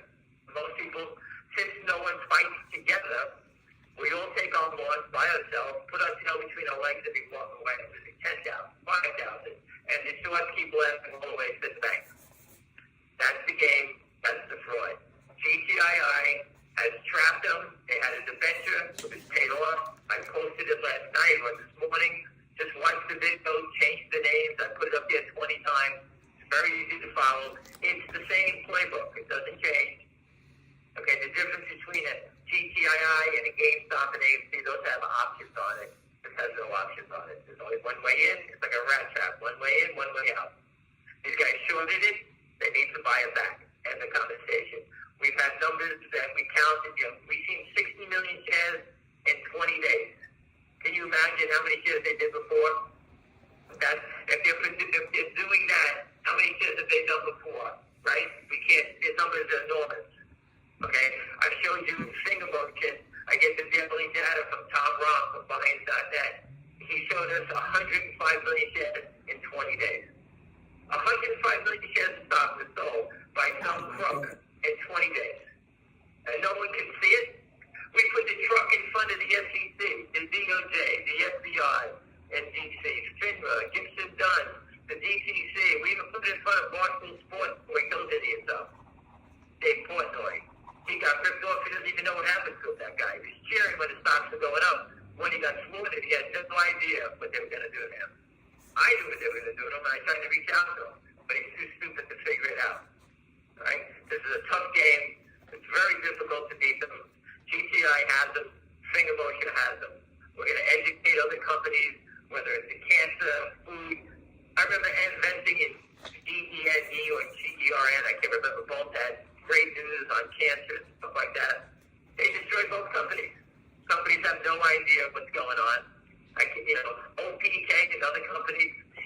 Bill Frost, I think his name is, he buys inside of buying all the time, destroying. I'm going to talk about CEI, an oil and gas company. It started going because of the price of gas going, whatever. It ran up to $5. They were naked shorting 1 billion shares a day. 1 billion. Someone else, let's give them the benefit of the doubt, sold 1 billion shares short. Let's say it's 3.5. It went to 5. Give it 3.5 average. The stock's 20 cents. $3 times 1 billion. Someone stole $3 billion. Nobody even looked at it. No one said so. They always worry about the public company. They never look at the short side. That's what the press needs to understand. Stop pointing fingers at the public company. How does the stock settlement system control public companies? Think about that. They have nothing to do with it. They know nothing about what a company does. But they do, because they don't settle trades, everyone gets destroyed. They can't raise money. Employees get fired. You name it, the destruction is endless. This has been going on, and I posted the article from Forbes, it's Forbes, 1988. That's as far back as I can find it. If it was going on then, you know, before that. But I have proof of 1980, the cover of Forbes. It's naked short selling decent. The only reason I found it, a gentleman I know found the magazine when he was moving, and he sent me a copy of it, and I've been using it ever since. 1988, I figured it out in 2000. When I found out it was 1980, I was supposed to chair, because I thought I discovered fire in 2000 about this crime. All right, but again, these guys know how to navigate the system. No one's buying into shares. All this buying is creating a fire drill, and the only way to beat them is when you do the special dividend. So, yes, the company has done dividends, warrants. These guys, the brokerage firms are now giving people. The company gave out a warrant April 2021. Everyone who's long the stock gets a warrant, exercisable to 75. So if you own a stock, let's say you get 1,000 warrants, you pay the company $275, and they'll give you 1,000 shares of stock. The company gets funded, and you get 1,000 shares of stock. It's a reward for being invested. Well, if your brokerage firm bought you stock from a naked short seller, you're not entitled to the dividend. You may be entitled to it, but your brokerage firm is going to give you the runaround and won't let you exercise the dividend because they don't have anything to back behind it because they gave you an IOU and the warrant also. The short seller fought for a year and a half trying to keep it below 275 so people would not ask for the warrant. Now the stock is above that price. And trust me, if I had 10,000 warrants, exercise for 275 and the stock's 485, I can do it and make the difference. My brokerage firm better get it for me, or they're going to get sued. Well, looky here. GTII is acquiring a law firm. Okay? I wonder if the law firm has any interest in representing shareholders who have IOUs. All right, remember, when you buy a stock, your brokerage firm is the custodian of your account. They buy the stock, guarantee settlement, and they guarantee any dividends that you're offered. All right? The brokerage firms have neglected on all fronts. But they send you a statement that shows that you own the stock and a warrant. Okay, the warrant exposes whether your stock is real or not. They are committing wire fraud. Isn't that going to be fun in front of a judge? Your Honor, who did you give this guy's money to? We don't know. How come they didn't deliver the dividend? We don't know. Why didn't you settle a trade? We forgot. That's what E-Trade's going to have to say in the courtroom. Think about the devastation that we got these guys trapped. We're going to go from suing the creamers to suing the deep pockets. Merrill Lynch, Goldman Sachs, JP Morgan. That's how you settle. That's how you get them all. So if CEO's on the call, we'll be glad to walk you through it. There's many different ways to skin a cat here to expose the system. The system is fighting hard, not letting us expose it. GTI trying to give out a crypto dividend, and the depository trust stepped in. They don't want anything. They need to touch the dividend. They can't allow this to happen. They can't allow this to happen because we expose the system. That's what's going on here. So this is a major battle. I told you this is the battle of Gettysburg. I told you that a long time ago. We're taking down the system. Okay?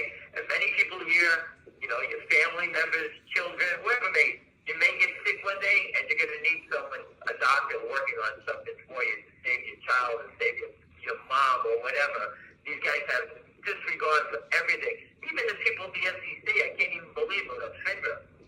Elaine, what's her name? Yvonne Jublo. We've been complaining to her for 20 years. She's the head of the naked short selling department at NASDAQ. How do you turn a blind eye? Wow. It's just unbelievable that it's a disgrace. And again, everyone on the phone, you just do a little bit, spread the news, understand it. It always works. We can always work together. You know, it's not just about GTII and Finger. It's not just about these two names. These names just happen that, you know, one I happen to follow.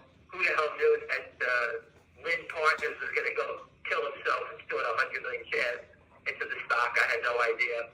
GTI, we actually watched these guys do it. The company last February paid off its note. Think about how stupid these guys are. They lent the company $100,000. Every company that these clowns lend money to, their stock is 0.001. So they give the company $100,000, never get the money back, and yet they're all wealthy. How does that happen? If Warren Buffett did that, he'd lose all his money. Every company's at zero. So obviously, these guys make money by using the convertible debentures, the naked short, drive the stock to zero, and now the companies go out of business. And they make all the difference in here. All the volume that comes into the stock, they keep selling it and selling it and selling it because they know the system is not settling the trades. So again, like CTI, someone sold 1 billion shares of stock short. No one even questioned the guy. And he kept selling it until the stock broke. All the people that bought it gave up. The stock's 25 cents today. So these guys are allowed to sell stock without delivering it. And the system is broken. And the bad guys know how to navigate the system. All right, my younger brother used to know people at the DTC, and everyone at the DTC is all back office people. So they all know the crime. These guys are all from the same thing. They all understand it. They all talk, and they all do it themselves. The most unregulated part of Wall Street is the stock loan department. There's no regulation on it at all. That's where a lot of the loophole is, right there also. And again, we've spoken to, I reported it to the FBI. We have IRS agents on here. SEC, the truck is in the lobby of the building. I don't know what else you got to do. William has been doing reports right outside the SEC. He did a report outside of CNBC. What else do we have to do? The funny part, the reporters, FINRA, the SEC, the Army, the Navy, the school teachers, the doctors, they're all being robbed. Everyone. I don't care what walk of life you have. If you own money in the equity market, you're being robbed. Everyone. The stocks, a lot of these stocks are not trading normally.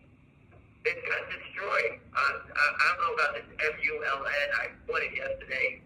It traded 345 million shares today instead of putting it into bankruptcy. When it goes to bankruptcy, all these people selling the stock. If that CEO had a brain, he would just issue a dividend tomorrow, and everybody short the stock has to deliver it. The company may be going bankrupt, but no one can deliver the dividend, and they would all run a cooker, and that stock with that type of volume will go to 500 in about a week. So if anyone knows a CEO there or a shareholder there, tell them to do something. Why wait? Why would you let it go down? Stop finding it and expose the system, expose the depository trust, the brokerage firms, and put them all on the hook. That's what I would do.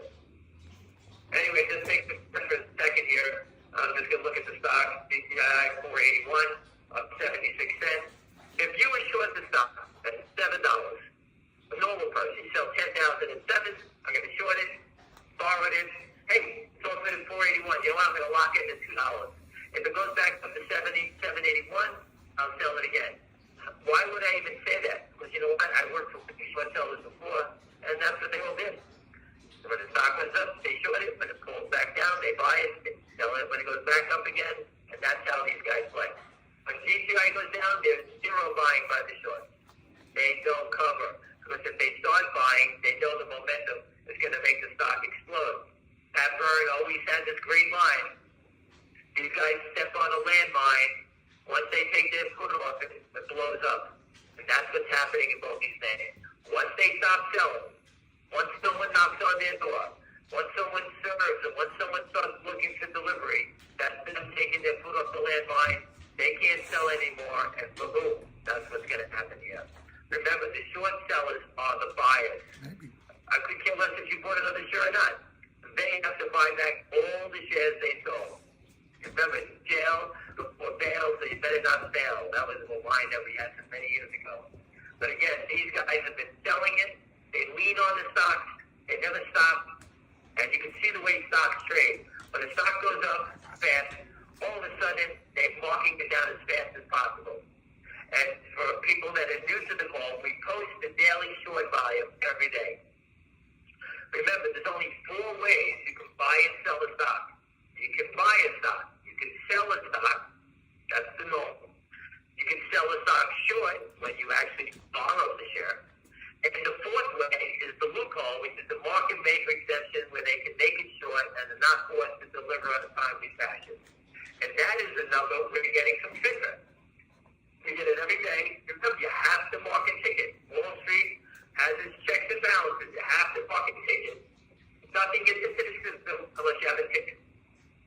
Okay, you can't say you sold the stock when you bought it. It has to be a buy, a sell short, or a sell short with the naked short with the market maker exception. That's the loophole. They all know about it. I posted many times. The head of NASDAQ was concerned that hedge funds are going to tie themselves up to market makers to get the market maker exemption. No shit. That's what they're all doing. If they did it, they know about it. The NASDAQ, the SEC, has allowed this crime to continue. It's so massive now, they can't stop it. And that's why, out of the rubble comes this little ragtag team of people that are going to expose it, and one by one, we're going to turn the tide and go back at these guys.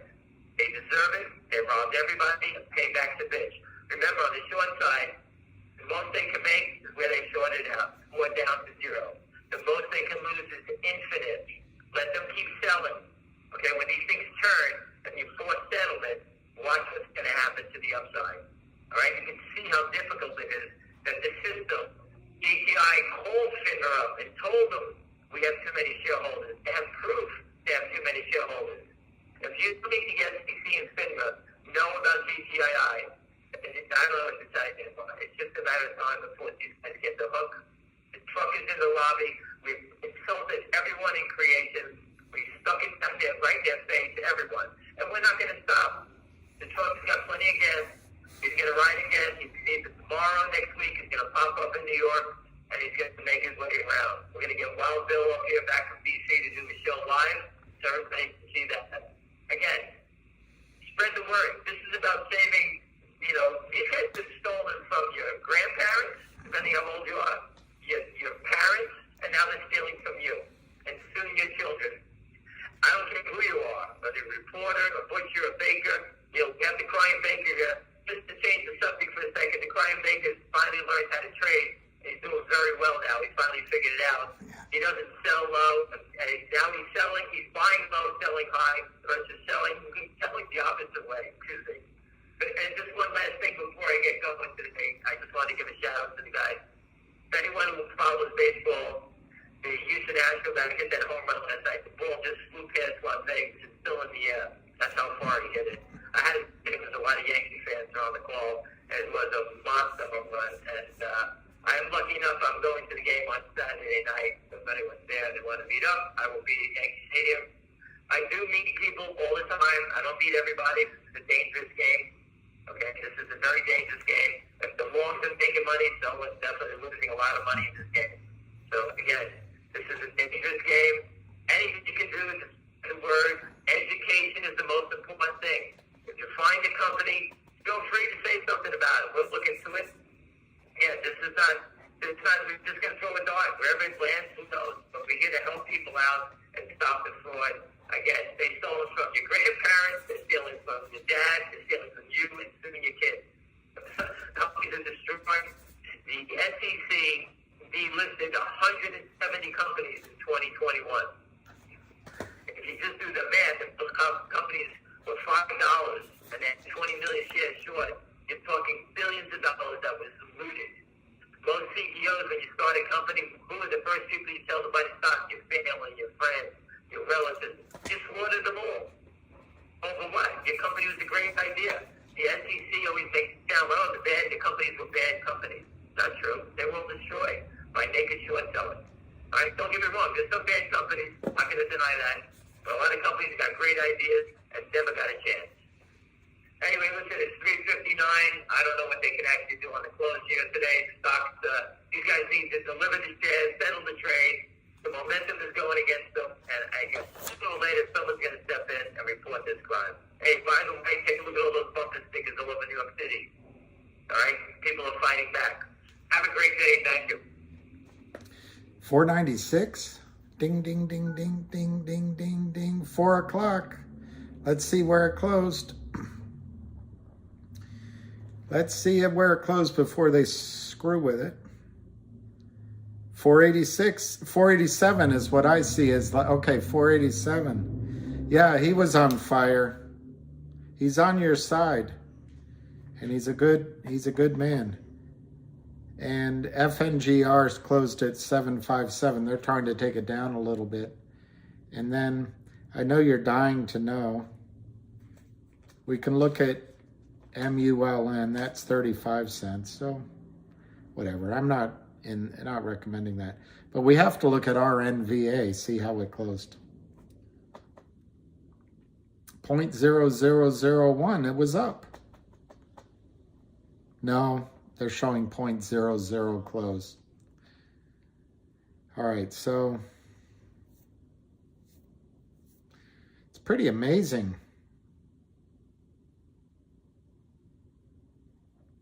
Going back to GTII,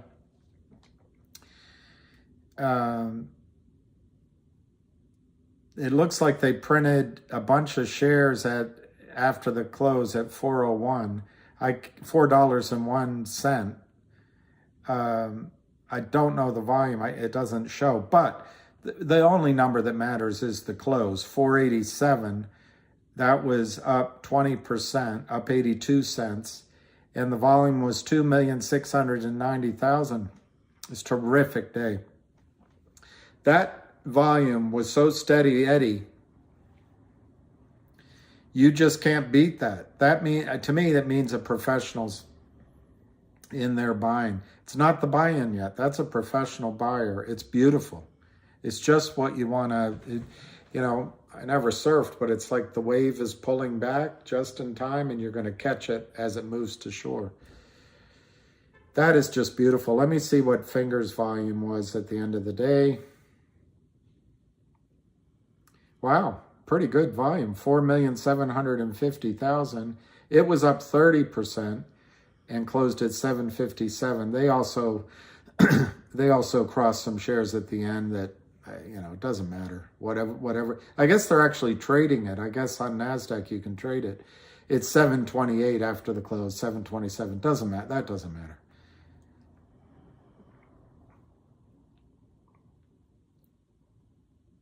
So going back to GTII, 487. That's a good day, guys. That pro, I don't know. I missed that question. Yeah, I would say main event. As long as the Kramers are selling, it's cheap.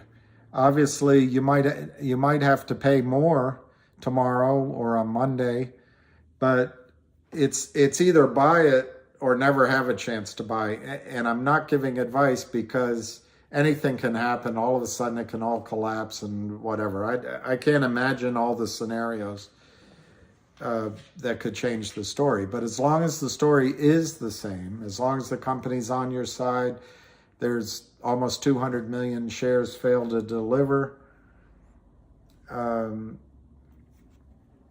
Once the Kramers stop selling, they are the only sellers. There may be other shorts that come in temporarily, but they'll end up having to cover as well.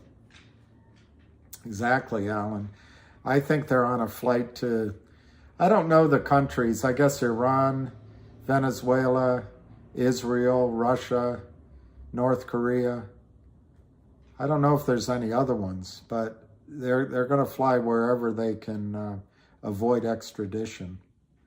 You're welcome, Connie Liv. We manscape tomorrow. Did you ever see the Norm Macdonald advertisement for the Man Grill? He lost his sponsorship. He's just so funny. Manana. Thank you, Sapphire. Spica. I don't remember. I gotta look it up. Can I get a woo? Now, I don't know how to do woo. And Ric Flair is Ric Flair or Fair, whatever. Who lost his life? You're all welcome. 505. I'll try to hang around for about. Yeah, Norm lost his life. He was amazing. He was a thoughtful guy, and he thought we were here for a purpose, a purpose. Yeah, he was. I would have liked. That's a guy I would have liked to meet. I don't know how to do woo. I've dated women that do woo in, at a show or a restaurant, and it's not my favorite thing they do. But hey, Norm, I told you the other day, his best is when he's the anchor and he says, Kenny G has a new Christmas album out. Happy birthday, Jesus. Hope you like crap. Yeah. I don't know if you lent your shares. I'm sure if you lent your shares and got paid for it, you sign up some sort of lockup. So I don't think it's a good idea. I wouldn't even try to engage in moving your account to another place, because you don't know when the squeeze happens. And, you kind of are where you are right now.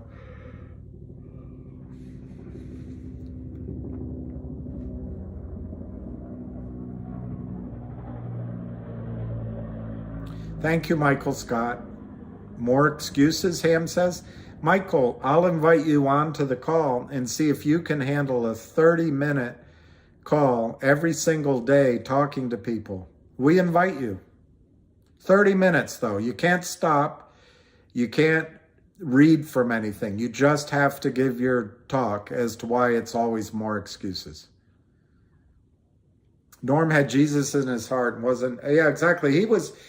There was a time when he was a judge on whatever that show is, Judges Are Us, and Roseanne was on with him, and some guy came on and said, walked up to someone that was quoting, some biblical verse, and he said, well, if you quote from your Bible, I can quote from my favorite book, page watch and watch and watch. He was quoting from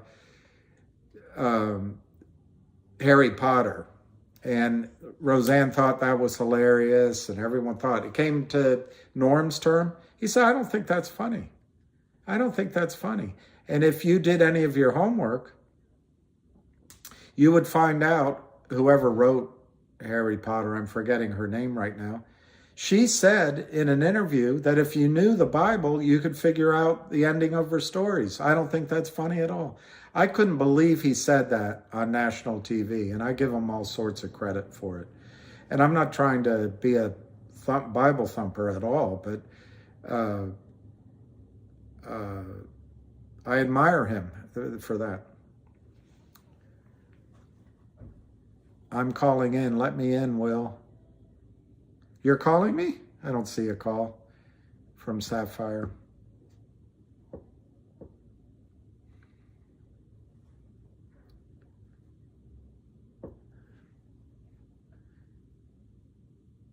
Captain, your mouthwash ain't cutting it.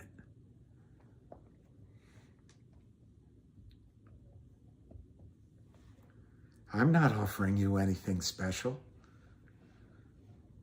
I'm saying that men can live together or die together.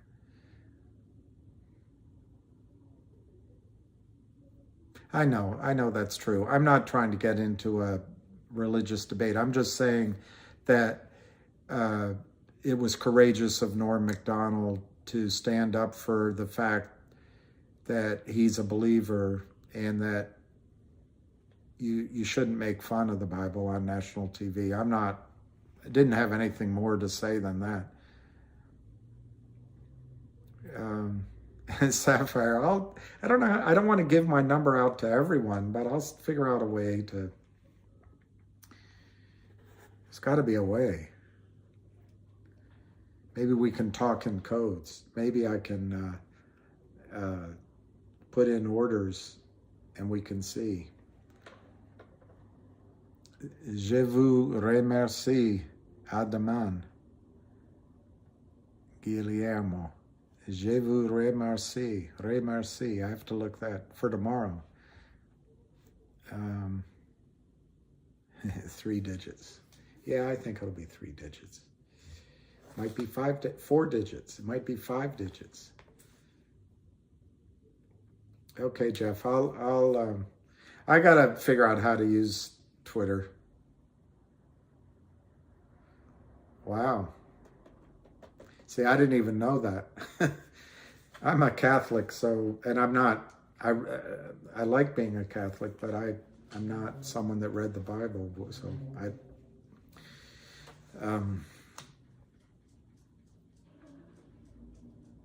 okay, Sean Lee. Let's see if anything has changed. Let's see if anything has changed in the last few seconds. They got GTII down to 401, but that doesn't matter. Breaking news from Vinny G. That's great, Vincent. And fingers come back a little bit in after hours trading. Yeah, 5 digits. Now you're speaking. Yeah, that's good, Woody. I mean, I can't imagine not being. I was with friends in London at a big birthday party, and I was the only Christian, but I don't go around calling myself that. I'm a very live and let live guy, but it was 100 people, and my friend's wife was talking with a bunch of them, a bunch of her friends, all Arabs. And it's one of the nicest things anyone's ever said to me, by accident, I guess. But she said, Bill, come over here. You're a believer. Come join us. You're a believer, to have a discussion. And I never forgot that. That was years ago. But to be known as a believer, it's one of the nicest things she ever could have said to me. Do you feel lucky, punk? I know what you're asking yourself. Did he fire 6 bullets or only 5? Well, in all the confusion, I don't remember myself. So there's only one thing you can ask yourself. Do I feel lucky? Well, do you, punk? I gots to know. I know, Big Pa, but I don't want to, it's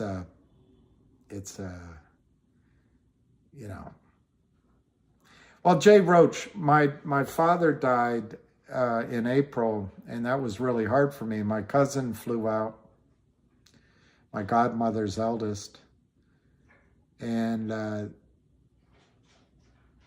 I'm my grandmother's, she died, of course, but I'm my grandmother's eldest, and I think he is either the 3rd born or the 4th born grandson. But anyway, we were talking about it. Of course, when your parents die, you think about all that stuff.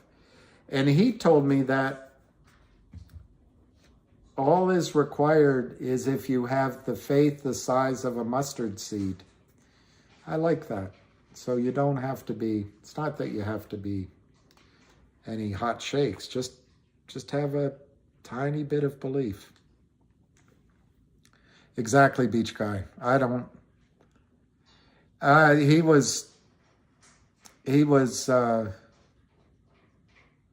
had just had his birthday. He was born on April 7th. He died on April 13th. And that's why I think he was 88, but he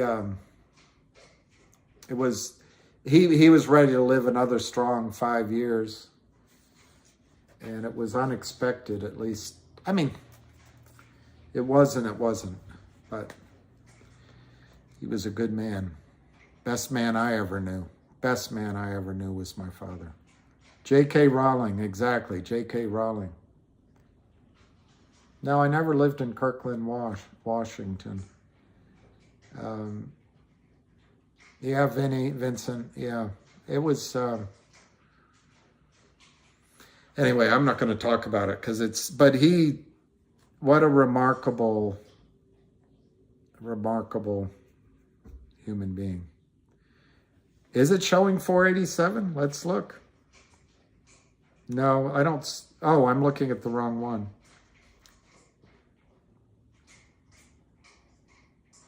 Yeah, 47 last. That's correct. 40, Mike Hunts, that is the last trade. 487 on 2,690,000 shares, up 82 cents.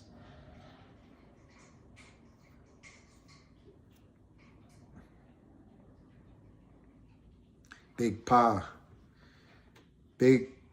I gotta find this singer. I went to see him here up in Maryland. He was a farmer, and he had a late life career as a country singer. But he did this song, which I've sung before, Big Balls in Cowtown. And I sat with his wife. It wasn't a big venue. And he raced over. They're both much older than I am. He raced over to make sure I wasn't hitting on a big balls in Cowtown. Yeah, Amy, the E-Trade, they did do some sort of cross of trades, and it does show 401 and it affects the value in your account. I know, because I have E-Trade, but it doesn't matter.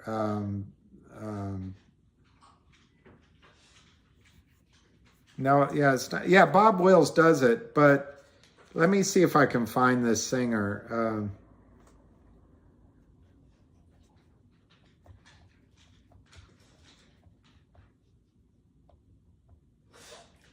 It's, when I was younger, my memory, I could remember anything, and now, thank God for Google.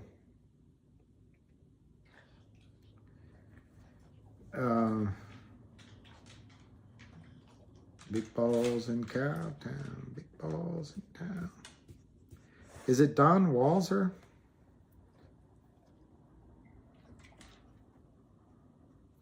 I wonder if it's Don Walzer. Let me look up Don Walzer.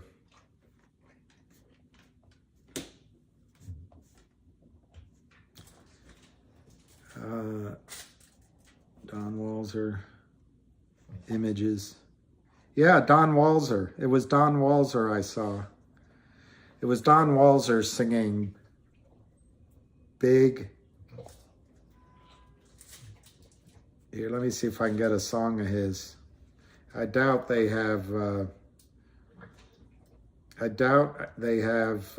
restriction on his songs. Don Walzer.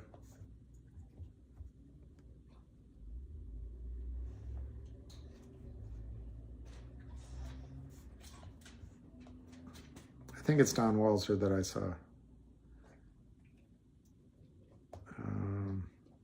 It's too bad they don't have a live. Oh, here he is.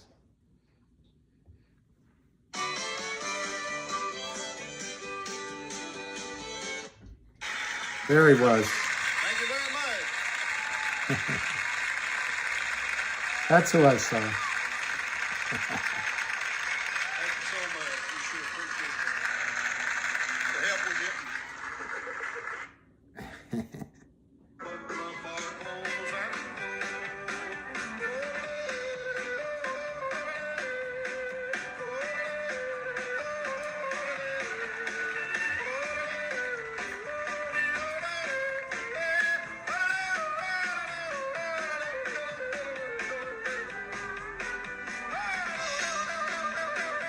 You can't do that.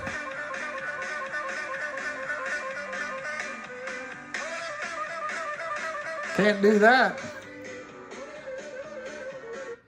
Um, uh, you know, Kurt Kramer can't do that. I think there's a professional buyer on our side, Edward Garcia. I think, yeah, Don Walzer. It was fun, and it was a great. I took a girl I was in love with, a woman, but all of my. I always dated really intelligent women. They married someone else, but we used to have a good time at concerts. And we had a good time anytime we were. Honky tonk honky. All right. I'm not sure I know that song, but yeah, I think we have a professional buyer on our side, and it's going to help us get over 5 and much higher. I hope you do listen to him. It was one of the most fun shows because it was this place in I think it was in Bethesda, Maryland, but it might have been a little further out. And it was a little hard to find, and it was a side door. And I wouldn't imagine there were more than 50, 70 people there. It could be. We were sort of at the front. But boy, was it fun. Did you, Big Pa? I always wanted to go honky tonking in Nashville. I never did. I still would like to go. I'm not necessarily a player, but I've been accused of being choosy or picky. I don't know if I am. I don't know the answer, but I'm not. I keep my commitments. That is a good memory. It's just, and he was as good in person as I just played for you. All right, Media Connection. Good night. Let's see where we are because I've got to go WALK my dog. I do remember Minnie Pearl with that thing down, but I didn't know a whole lot. Didn't know a whole lot about Minnie Pearl. My victory song when we squeeze. That's a good question. We should have a victory song. That's a good question. Hey, little girl, is your daddy home? Is he gone and left you all alone?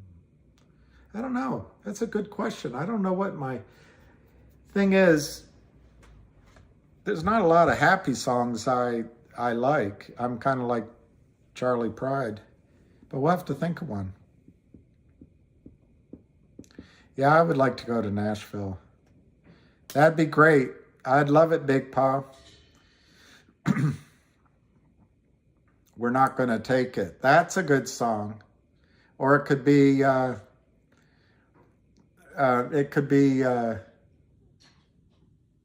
that stadium song. Hey, goodbye. But that's kind of cornball. It could be I don't know. I have to think. Loving Every Minute. That's a good one. Yeah, DBMM. All right, I'll look that one up. DBMM.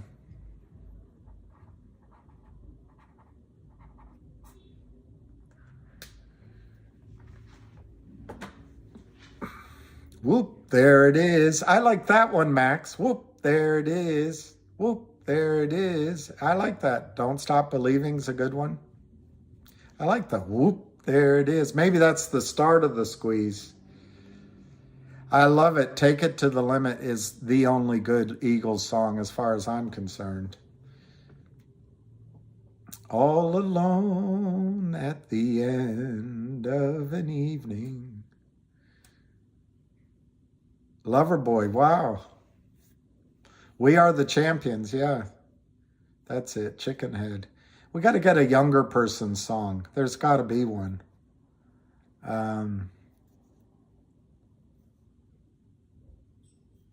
don't know. That's a good one.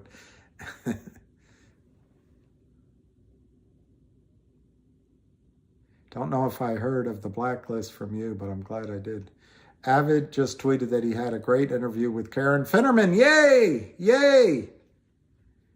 Yay! We're getting into the limelight.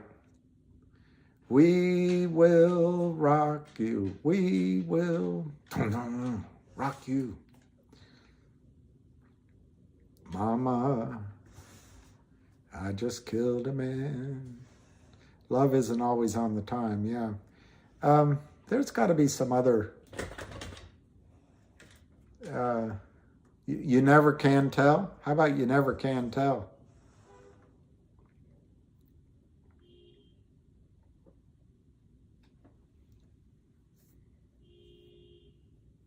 We're the best band in the world. No, Toto is. Eddie Van Halen.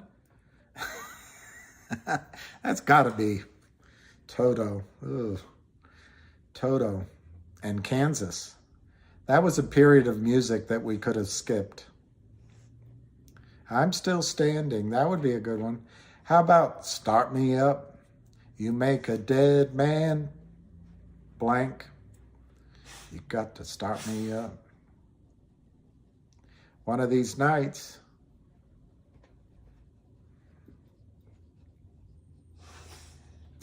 All right. We've dove. We've dived. We have diven. The Grand Illusion. All right. Rad Reeks. I knew somebody loved those bands. Can you hear me knocking? Can you hear me knocking? Lose Yourself, NMM. Well, I don't know the song, but I'm all for a younger generation song. Can you hear me knocking? Baby,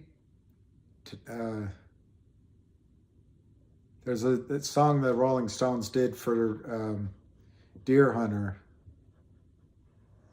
That was great.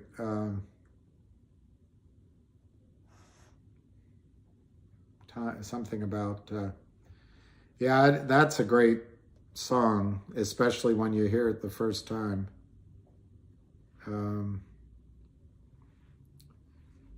Why can't I think of it?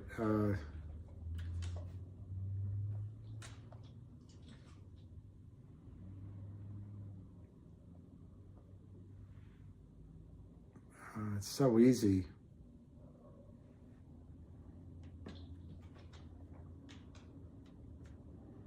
They don't have it here. It was, anyway, it doesn't matter. I have, Alicia, I have what I think is a American Staffordshire Terrier. However, when he was rescued, they just called him a Pit Bull Terrier mix. And he rescued me. I didn't rescue wild horses. Baby Shark would be good. He's a great boy. I don't know if it was recorded. John Williams was the front man. Wow. I Made It would be a good song. Looks like we made it. They do. He rescued me. He rescued me. I wish I could squeeze him down to about this size, put him in my pocket, and carry him wherever I went, and then put him back. Because, yeah, I think he is one, not only because of the way he looks, but the way he behaves. When I was in London, I went to a dog show, and I went to, they have smaller Staffordshires, but I went and saw a bunch of them, and the characteristics, he's got a lot of them. Blinded by the Light is a good one. That's nice, Alicia. Do you have a rescue dog? He totally rescued me.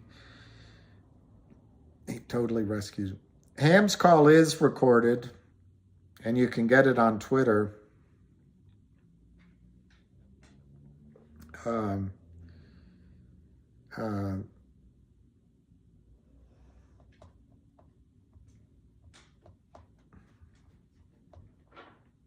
Baby, we're out of time.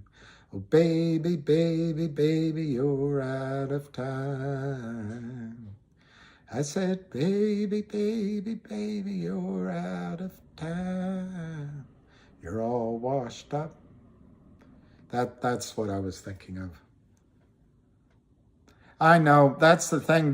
That's why I'm trying to be careful, just to be honest, that they called him a pit bull. But in reverse, DD, every bully dog is called a pit bull terrier mix up at this place. And he doesn't look like, well,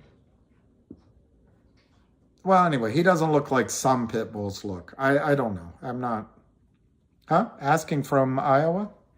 Is that a song?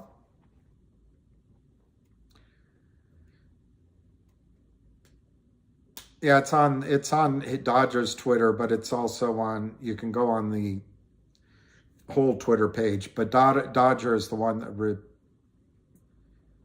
you can replay this. I don't know if I don't do anything. I just shut it down. You can play it, replay it live, but you can't find it. Yeah, you could go on this and go back to 3:30, or no, go a little bit.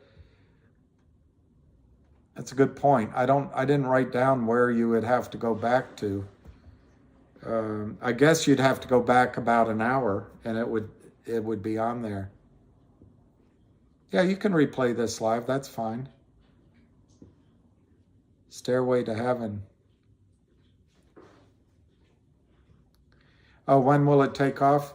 It's feeling like it's not going to be October.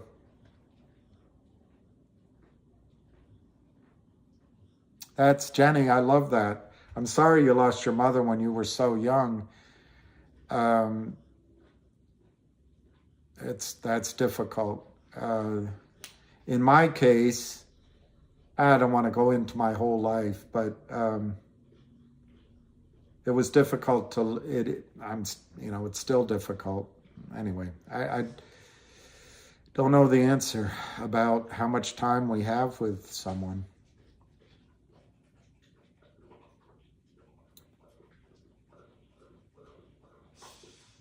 Zach Solo. All right.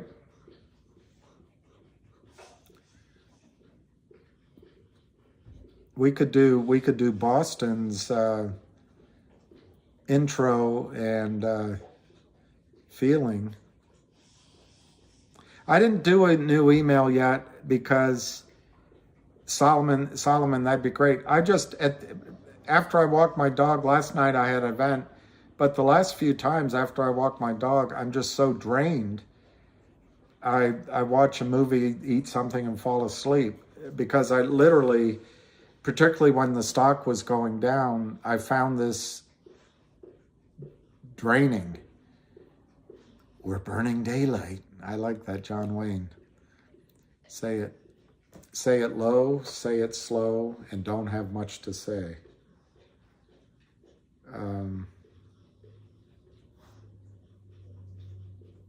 I don't know. We have to come up. Life's been good so far. That's a good one.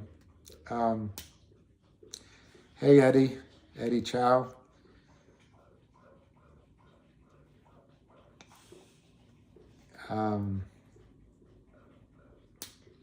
Anyway, we're 434. I think I'll give it just a little second here.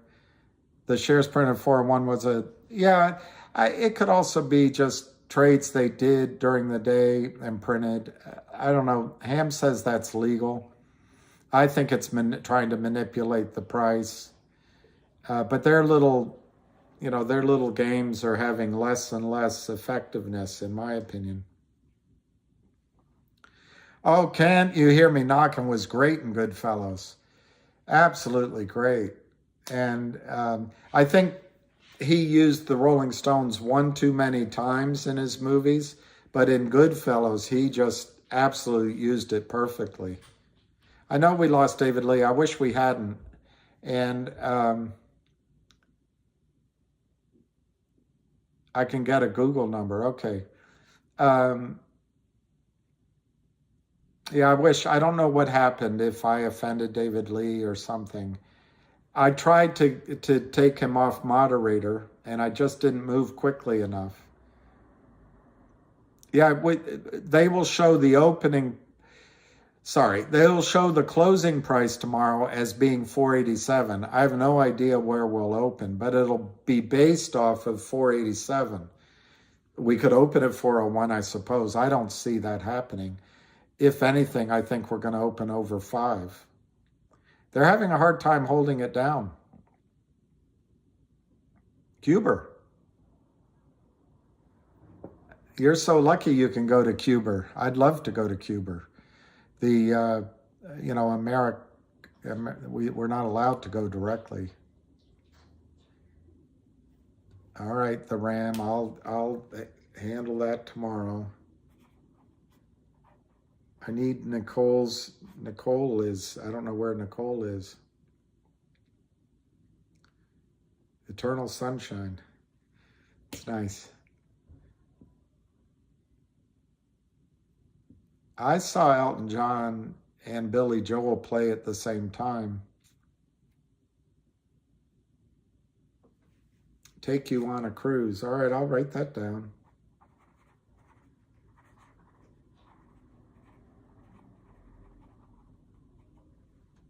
As long as it's not referring to Tom. It could refer to Penelope. I'd like that. The 401, you're not allowed to trade on OTC after 4 o'clock, but somehow they crossed. I don't know how much volume. It may have been, yeah, I've actually never quite liked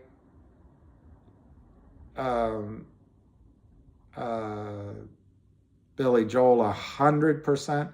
I like a couple of his songs. I like his Virginia, Why Don't You Come Out?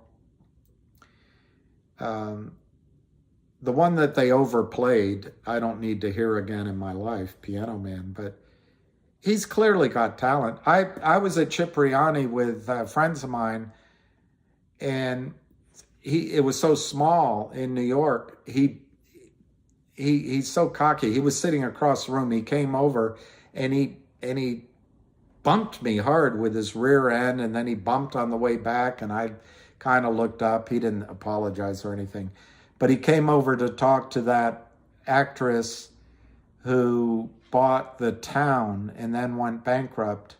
And I'm having a hard blonde, very beautiful. She sat right, literally, the tables were so close. She was right next to me.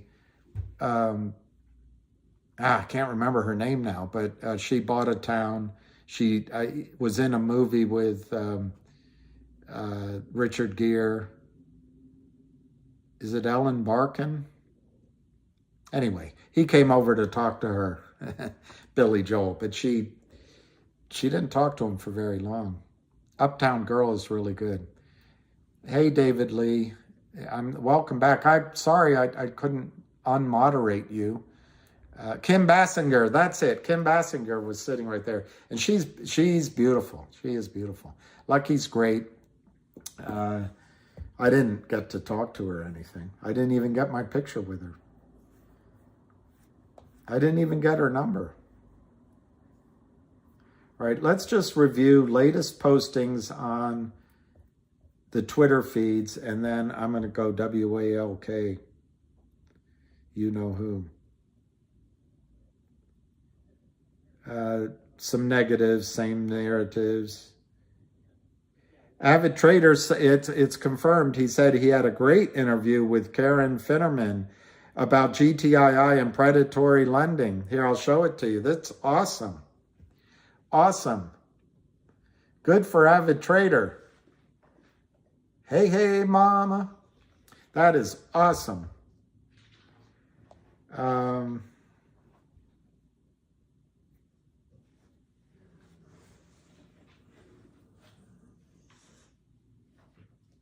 So you know a guy.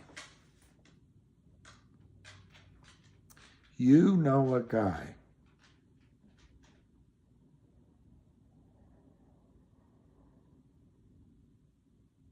All right, so there's not much on GTII that's new, I guess, because Ham was away from his desk. So anyway, that's pretty cool that he had an interview, isn't it? Daryl Hannah was gorgeous. Big shot. Okay, Jenny.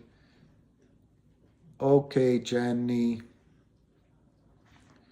I look forward to seeing you, Jenny L. And I'm going to listen to Take You on a Cruise. I'm going to look up DBMM. And I'm going to WALK my dog. And I think we'll leave it at that. I really appreciate everybody being on here. Let's make money. Let's keep our money. GTII run. I think it'll be November. Alicia. All right, Buenos Aires. We'll talk to you guys later.